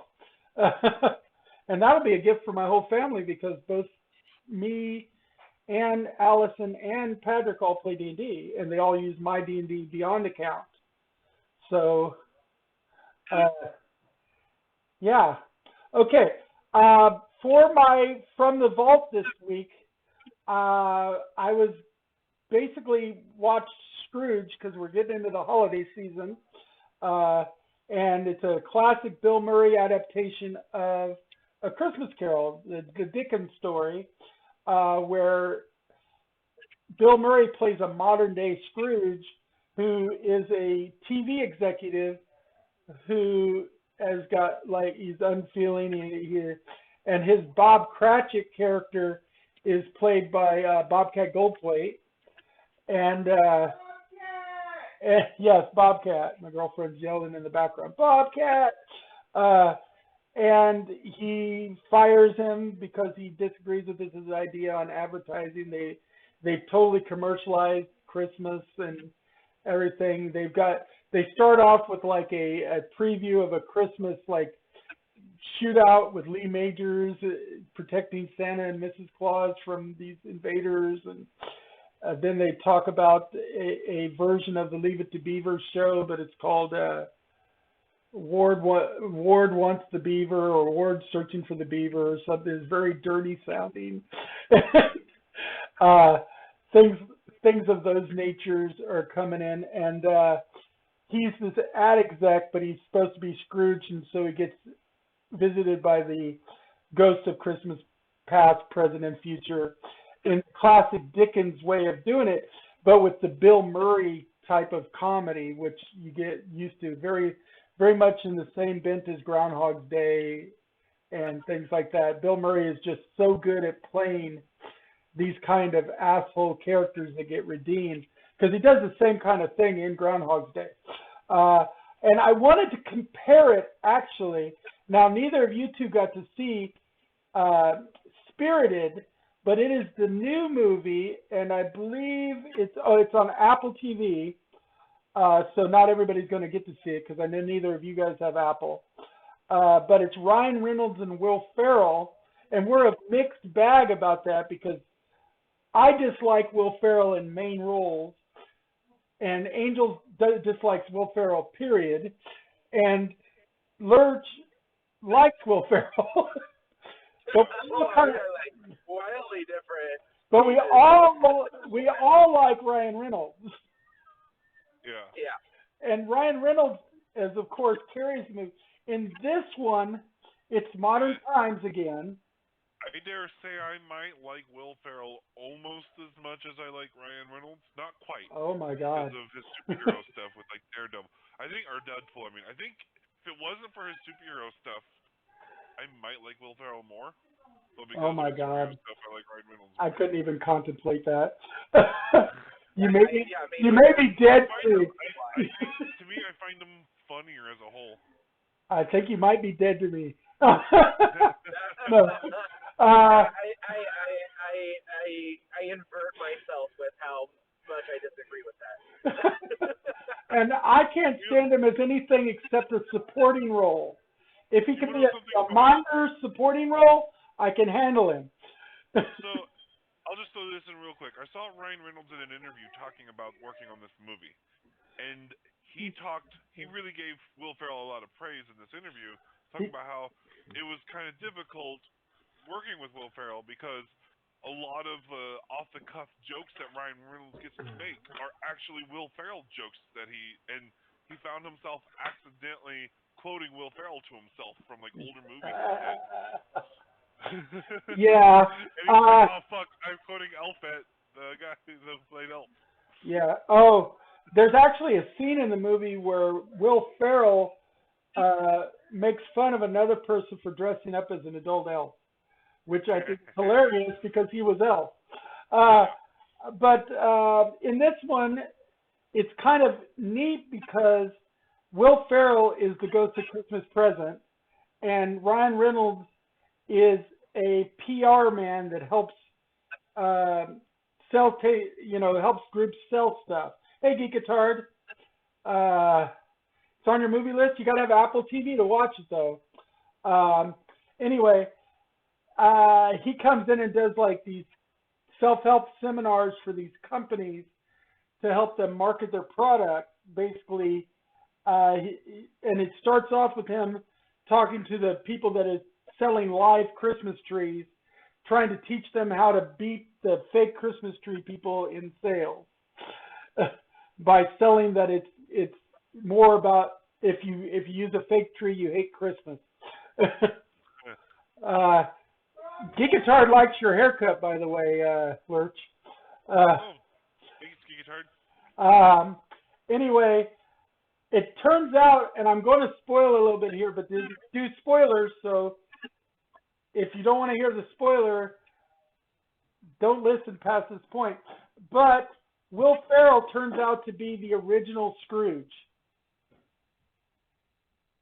He is the only other hard case that they've ever the only other unredeemable is what he gets classified as that they've ever run through the program, and now he is Ghost of Christmas Present. And Ryan Reynolds was not the person they were supposed to be redeeming that year, but Will Ferrell changed it to having him because he found him as a better candidate, and then he found out that that Ryan Reynolds' character was unredeemable, so he worked that much harder. And the Ghost of Christmas Past is a girl, and she gets a crush on Ryan Reynolds. And then the Ghost of Christmas Future is voiced by Kevin Hart. But you never see him because he's in cloaks and stuff, looks like the Grim Reaper. But and he doesn't talk as the ghost.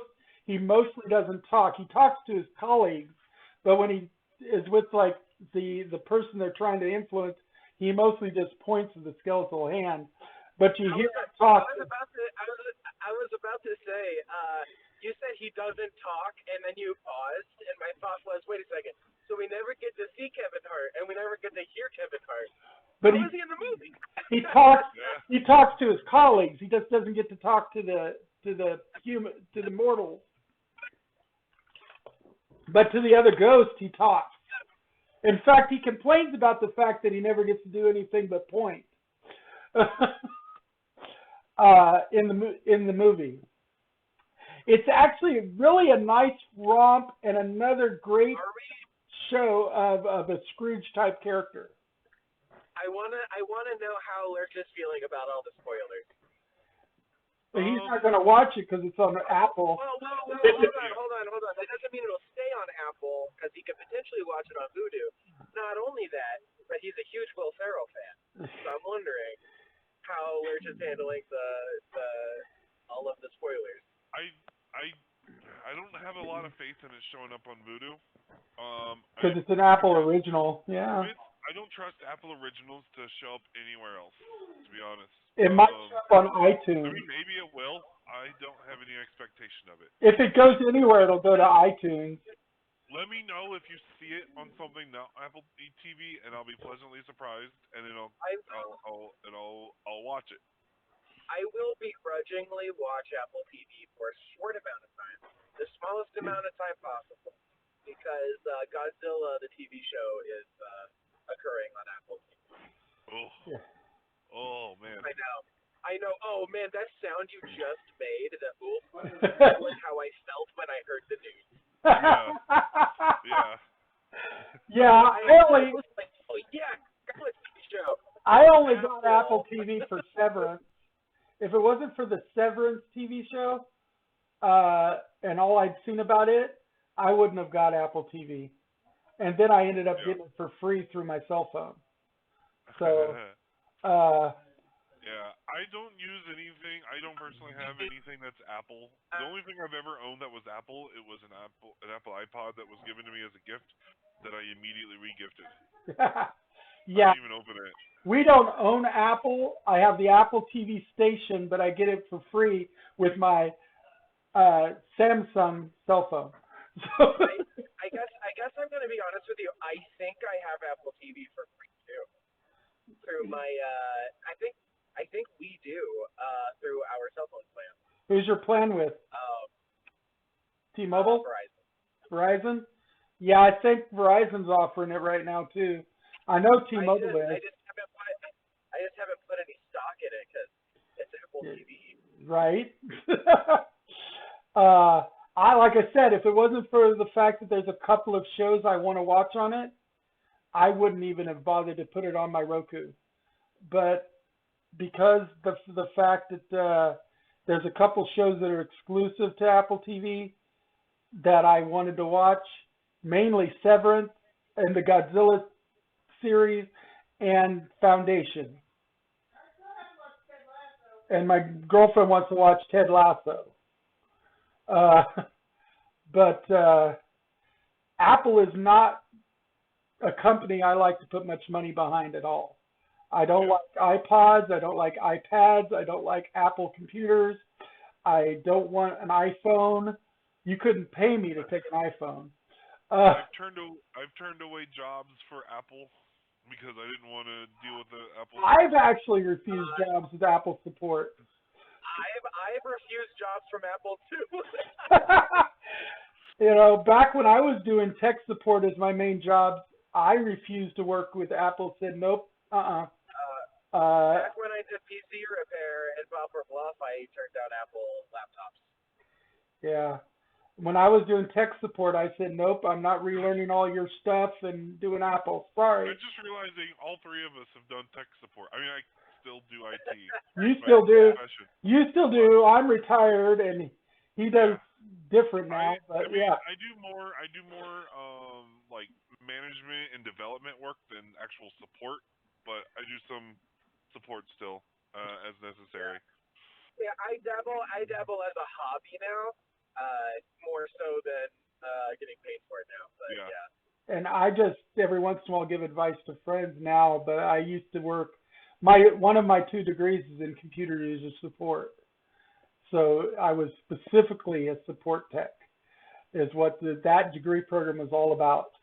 Wait, your statement goes at least one degree further. Not only did we all do tech support, we all turned down Apple products. Yes.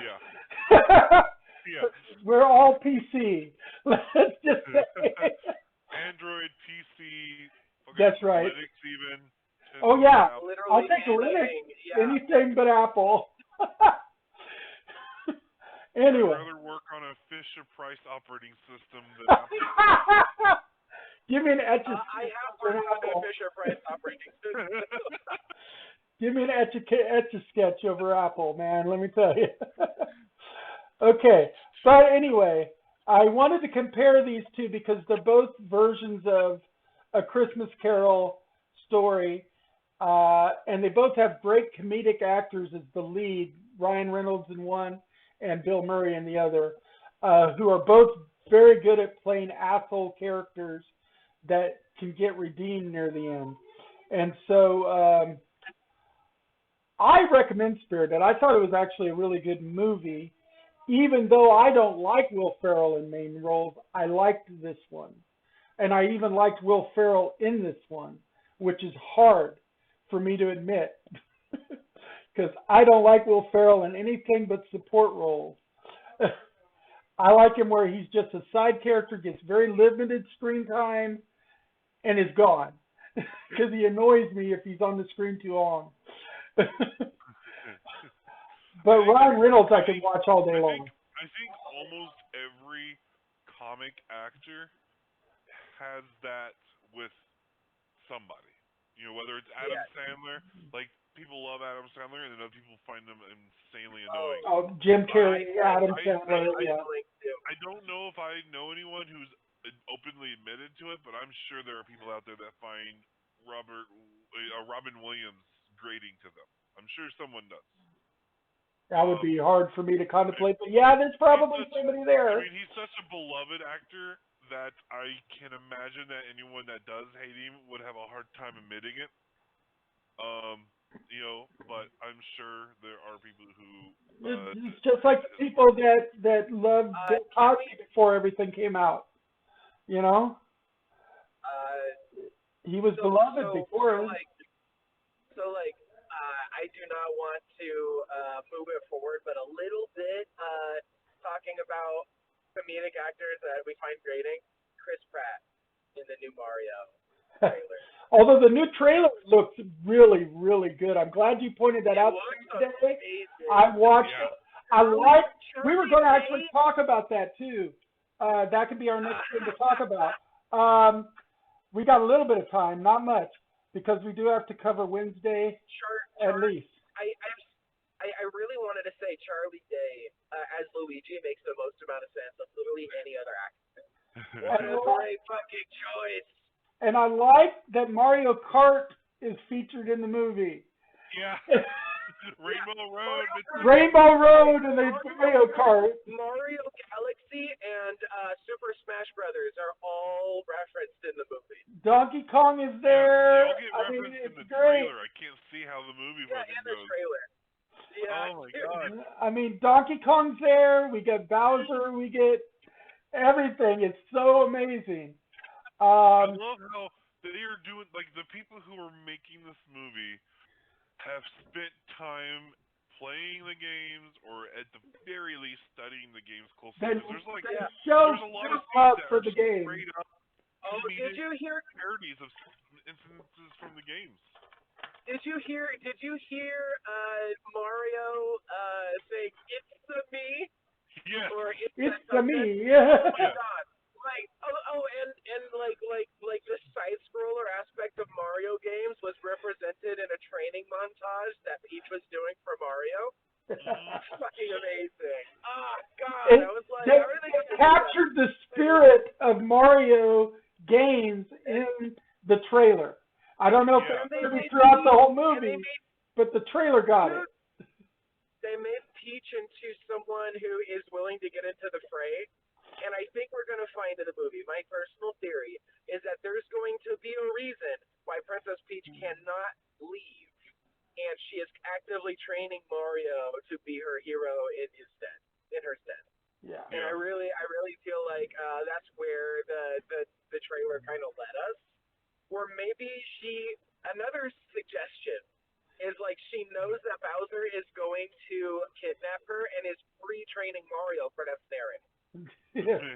Something like that. I can't wait. I cannot wait. It looks great. amazing. It really does. And that's enough to talk about that because we've still got a little bit to talk about. We got about 15 minutes to go.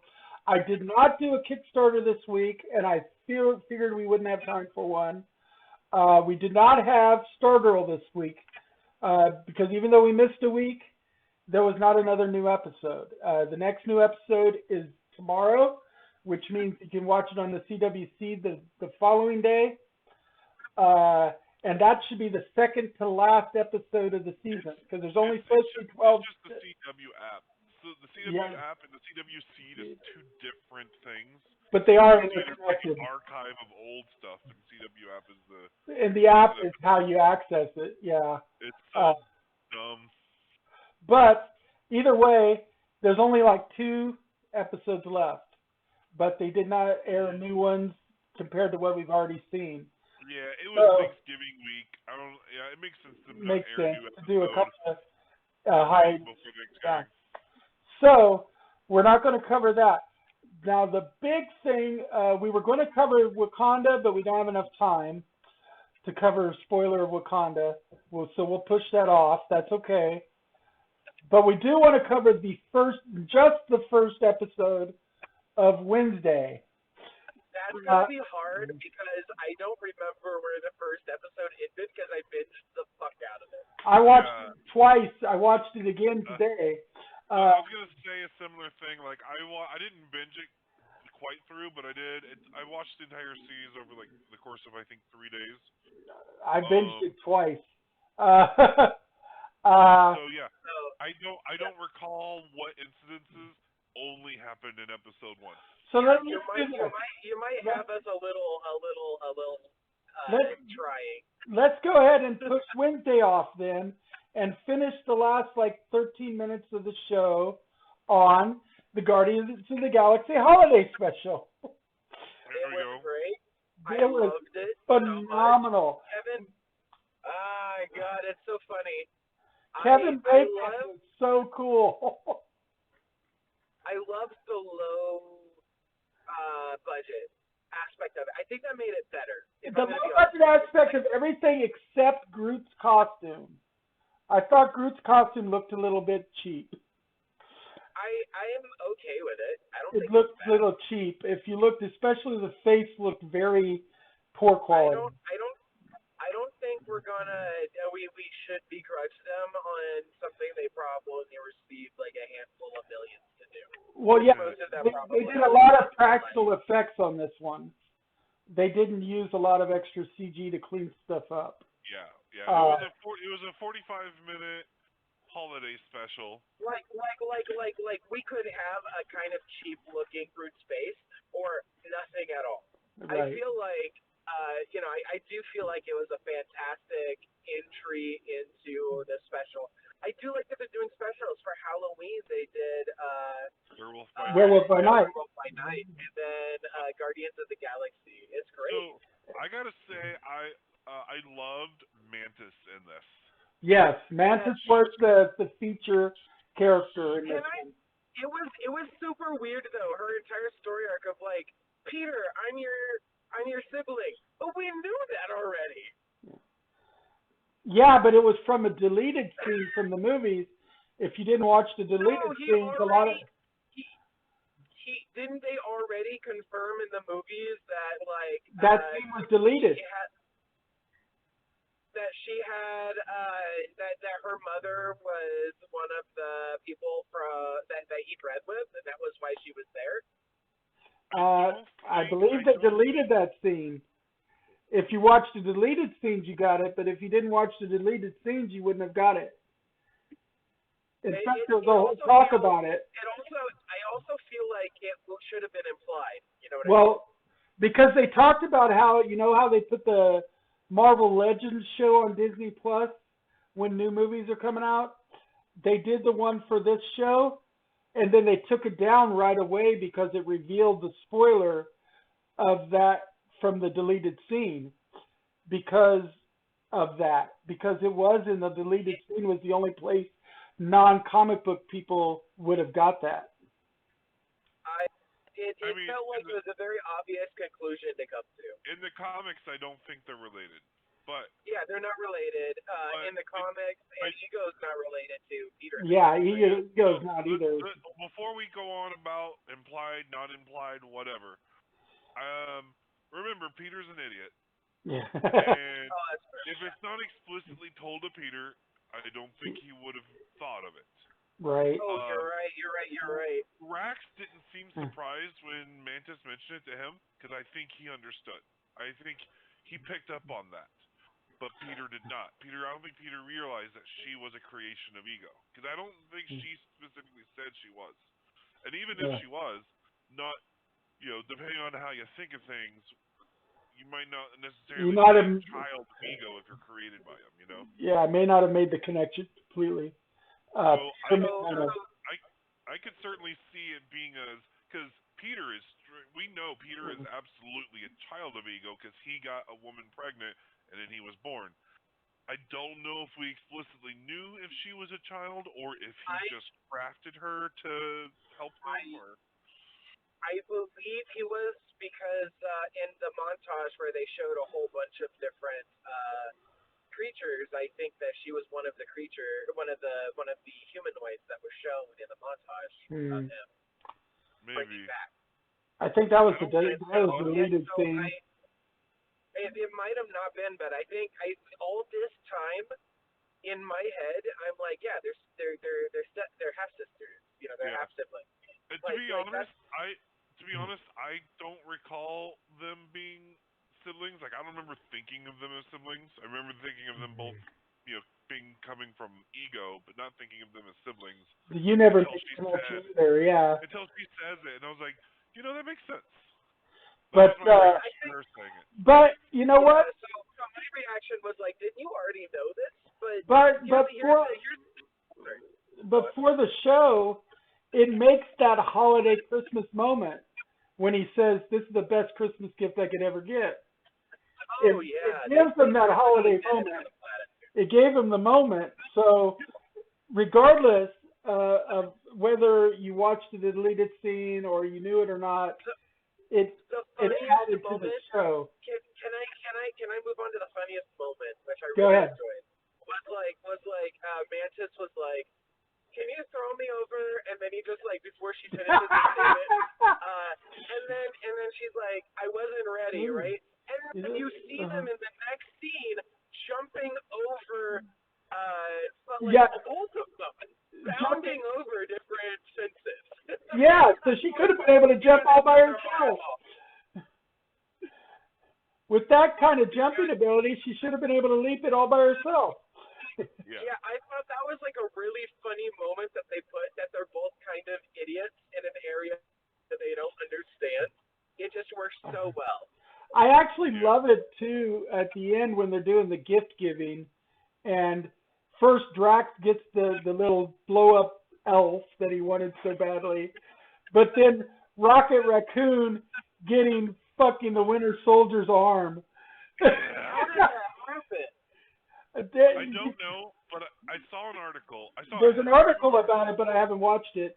But Yeah, I haven't read the article, but I saw a headline of an article. Apparently, James Gunn has explained it in an interview or something, yeah, and now fans are mad about his answer of how the I don't arm know. was acquired. But we all know Rocket's got this obsession with asking for Yeah. people's body parts. How was the arm? Hold on. How was the arm acquired? I don't know. We didn't read the article or Oh. watch the video. But it's out there. I've seen it. I just haven't gone through to go through it yet. Well, my thinking is he was already given a new vibranium arm, as the white, what was it, the white jaguar, I think, or something, from Wakanda. Right. So he doesn't White need his Wolf. full arm anymore. He's Yeah, the white wolf. I mean, that was the arm that Wakanda gave him when he was the White Wolf. You know, during Infinity War, but Endgame takes place 5 years later. It wouldn't be too So hard he to has, imagine over the course of 5 years he got a new arm. yeah. But it's so cool that Rocket got it because we know it's a side joke. Yeah. Rocket loves to get people's body parts. Yeah. And so I thought that was the best gift from Rocket ever. Although another funny scene though was when they were on Hollywood Boulevard and Manus went running after the Steve Rogers lookalike. Say, Steve!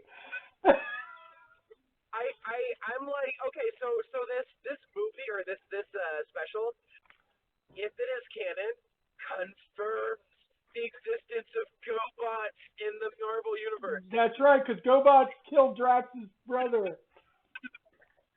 The existence of what? GoBots. GoBot. They confirmed the existence of GoBots because Drax is trying to attack the Transformer, and she's like, "Oh no, I'm so sorry. GoBot killed killed Drax's brother," and then she's like, "Our cousin," and she's like, "Don't be so racist."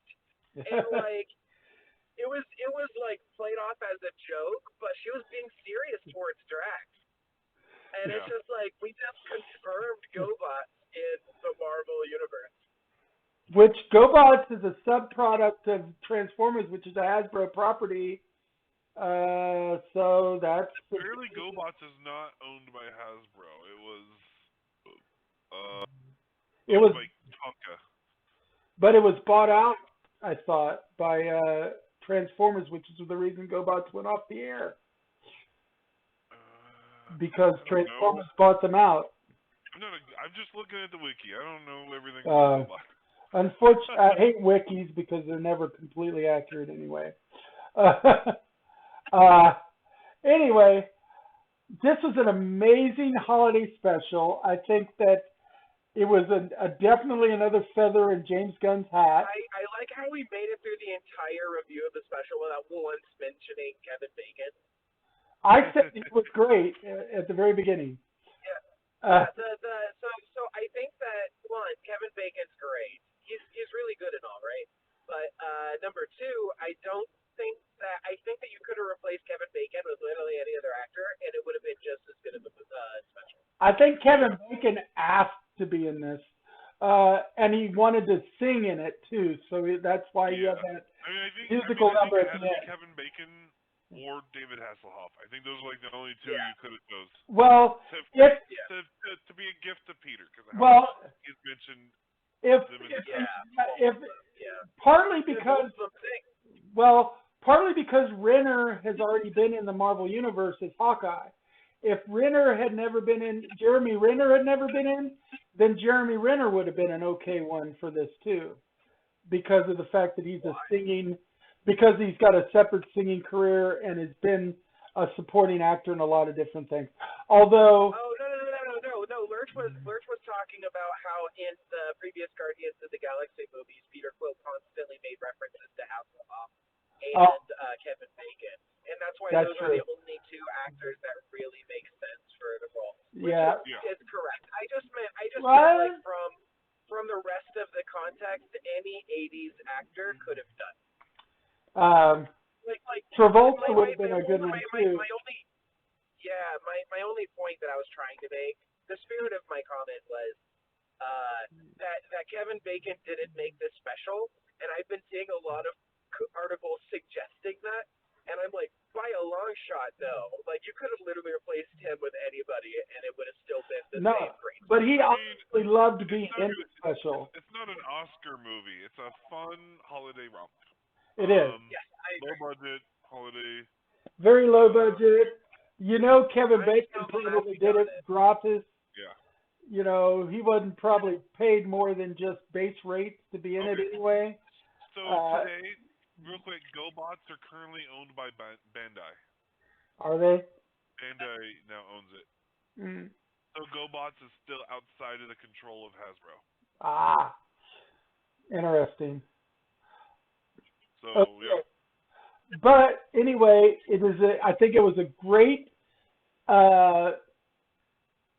second installment in the special. Actually, in a lot of ways, it's a third installment because they did a one on the director of Werewolf by Night. They did a kind of a biography kind of thing for him called Director by Night. That wasn't an announced special. But it doesn't really fully qualify as one of these kind of specials. But this is a great holiday special outing, and I can't wait to see what they do for the next special presentation, because the special presentations so far are doing really well. Oh yeah. Yeah, I'm very pleasantly surprised by them. It shows what they can do with a limited budget and a good noir kind of feel to some things. This one was more of a throwback to holiday special, Christmas specials. The Halloween, the Werewolf by Night was a throwback to old black and white horror movie noir. So their throwback feel is really something else, and it was really well done. And I can't wait to see what they do with it in the future. Yeah. Marvel is not by any means running out of steam. No. I'm glad of it, to be honest. You know. Yeah, because they've got the legs to go for a while still before they need to do any kind of reboot. I'm surprised no one's mentioned the Daredevil Spider-Man team up for Spider-Man 4. They haven't 100% confirmed it, but it's in the rumor mill like crazy. No, they confirmed it. I haven't seen a confirmation. Everything I saw says it's not 100% confirmed. It's still in the rumor mill. I thought they confirmed it. Never mind. But yeah, I was no. just saying, like if they do that, I mean, first of all, they're never going to run out of steam. They're seriously talking about it, but there's been no official confirmation as of yet. The rumors are running hot and heavy. Also, James Gunn talked about some of his plans going forward with the DC universe recently, and I wanted to touch on that real quick because I guess he polled the fan base, and the most wanted to be seen character is Booster Gold, which kind of leads credence to the Legends of Tomorrow save movement. He says he's not necessarily going to make anything just because the fans say that's what they want, but it does Booster Gold add. has a very Peter Quill, like the current MCU Peter Quill feel of kind of like a bumbling idiot in a situation, Mm-hmm. He doesn't necessarily belong in. James Gunn has said that he is listening to the fans, and he and what's his name are currently in the midst of writing the new DCU Bible. Yeah.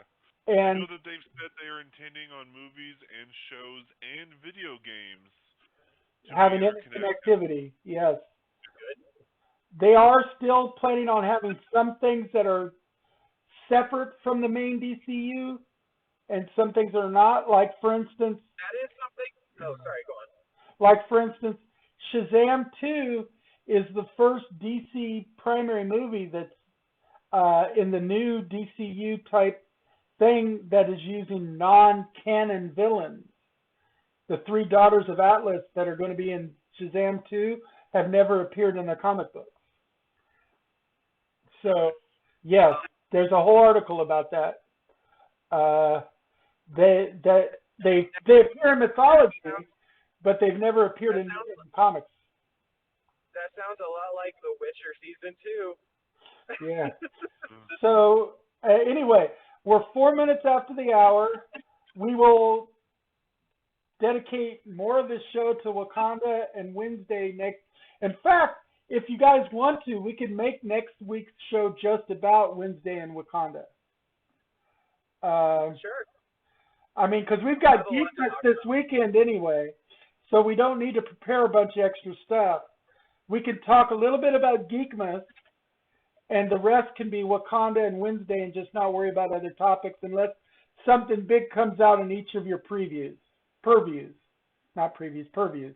So if you get a big release on consoles that you need to talk about, we'll quickly talk about that. If you find something in D&D or Kaiju or something that you really want to talk about next week, we'll add that in. But we're going to plan for next week to be primarily Wednesday, Wakanda, and Stargirl. We'll do the one episode of Stargirl. We'll save Stargirl for the end, I think. Yeah. And then if we run out of time, we'll push it and do the last two Stargirls together in a final episode. Yeah. That works for me. So, for those of you who are listening out there, mainly Geek at Heart, our most avid viewer, but anybody else who watches this, of course, this will go on YouTube within the next week. We'll see everybody next week. Same bat time, same bat channel. And we're going to mainly focus on Wakanda Forever and the Wednesday. So we'll probably cover a couple of episodes at least of Wednesday. Not the full season, but we'll cover at least 2 or 3 episodes. Yeah. We'll try not to, we won't give away the big stuff that happens in the end of the show. In the end. I can't promise I won't talk about some things that are a few episodes in, but I'll make sure to But we'll try not to spoil the ending. We'll try not to spoil the ending next week. So I guess maybe we'll try to primarily we'll focus we'll call it the first half of the season, because I think it's 8 episodes, right? Something like that. So we'll try to do the first 4 or 5 episodes, and then the last 4 or 5 episodes will be on another show. But that's going to be our focus next week. Remember, watch more movies, watch more shows. Remember that you vote with your dollars, so let the producers, directors, developers know what you like and don't like in gaming and movies and TV. And it really does have an impact. And remember to support your local developers. One final thing, it is Giving Tuesday. The Tuesday after Thanksgiving is called Giving Tuesday. And for Extra Life, which is the charity that I do for my show, all my shows, what they're asking is to have individuals try to give $10 as a donation, and then get 10 friends to give $10. So if you've got the ability, nobody is required to at all, but if you've got the ability to give during this giving season, one of them I recommend is Extra Life, because it goes to children in the Children's Miracle Network in your local area. And all of my shows are always dedicated to that. So any money I make on my shows, 50% rounded up off the top, goes directly to Extra Life. And I just wanted to remind people, hope everybody had a great Thanksgiving and has a wonderful holiday if we don't talk to you before that. Good night, everybody. Excelsior! Hope to see people at Geekmas. Yes, come to Yep, Geekmas see if you you later. can. See you guys. Good night. Bye. Bye. What a That was show. a good show. That was a good show. I think the pacing of that one was really good. And yeah, I do think that Wakanda Forever and Wednesday could fill a show all by themselves.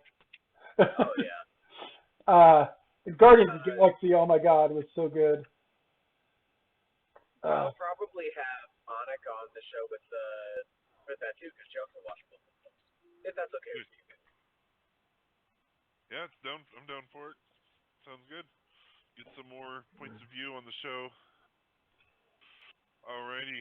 Well, I am going to head off of here, and I might try to play a little more Pokemon before I do some more work. Oh, Lurch, I was gonna ask you, really quick before you go, since I don't have to call you. Can you gather one of each of the old Pokemon, and we'll just trade if you don't already have them? Gather one of each of the old Pokemon? Yeah, all of the ancient Pokemon. Oh, You know, yeah, those are all version exclusive. So like Oh, the Donphan, the Volcarona, all of those are all version exclusive. I was hoping I could trade you the new shiny LED robot versions for the old they just discovered fire breed. okay. So, you're talking about are you talking about the ones that you Like, get from pulling the stakes? The no. legendaries? Or No. You beat the game, right? you're talking about the ones in the crater? Yes. Okay, yeah. The ancient Pokemon. I've The been only ancient Pokemon in the game. Gotcha. Yeah, I've been catching 3 of each. So I had one for Allie and one for you. Oh my God, you're a fucking national treasure. So Do you have them all or no? I don't have all of them yet. But I got most of them. I think the mushroom is the only thing. I think the mushroom and then the dragon. I think are the only ones I'm missing. Because I didn't have a chance to catch them. But the ones I had a chance to catch, I caught 3 of each. They are all in the crater. Every single one of them. Yeah. One of them's inside of it can only be found inside of a cave inside of the bottom of the crater. Is it the fairy ghost one? I am not sure which one for you. For me, it was a metal Galen. Okay. Yeah, I got 3 of the fairy ghosts, and I got 3 of the Jigglypuff things. I'm missing the big dragon thing and the little mushroom thing. Those are the only things I think I'm missing.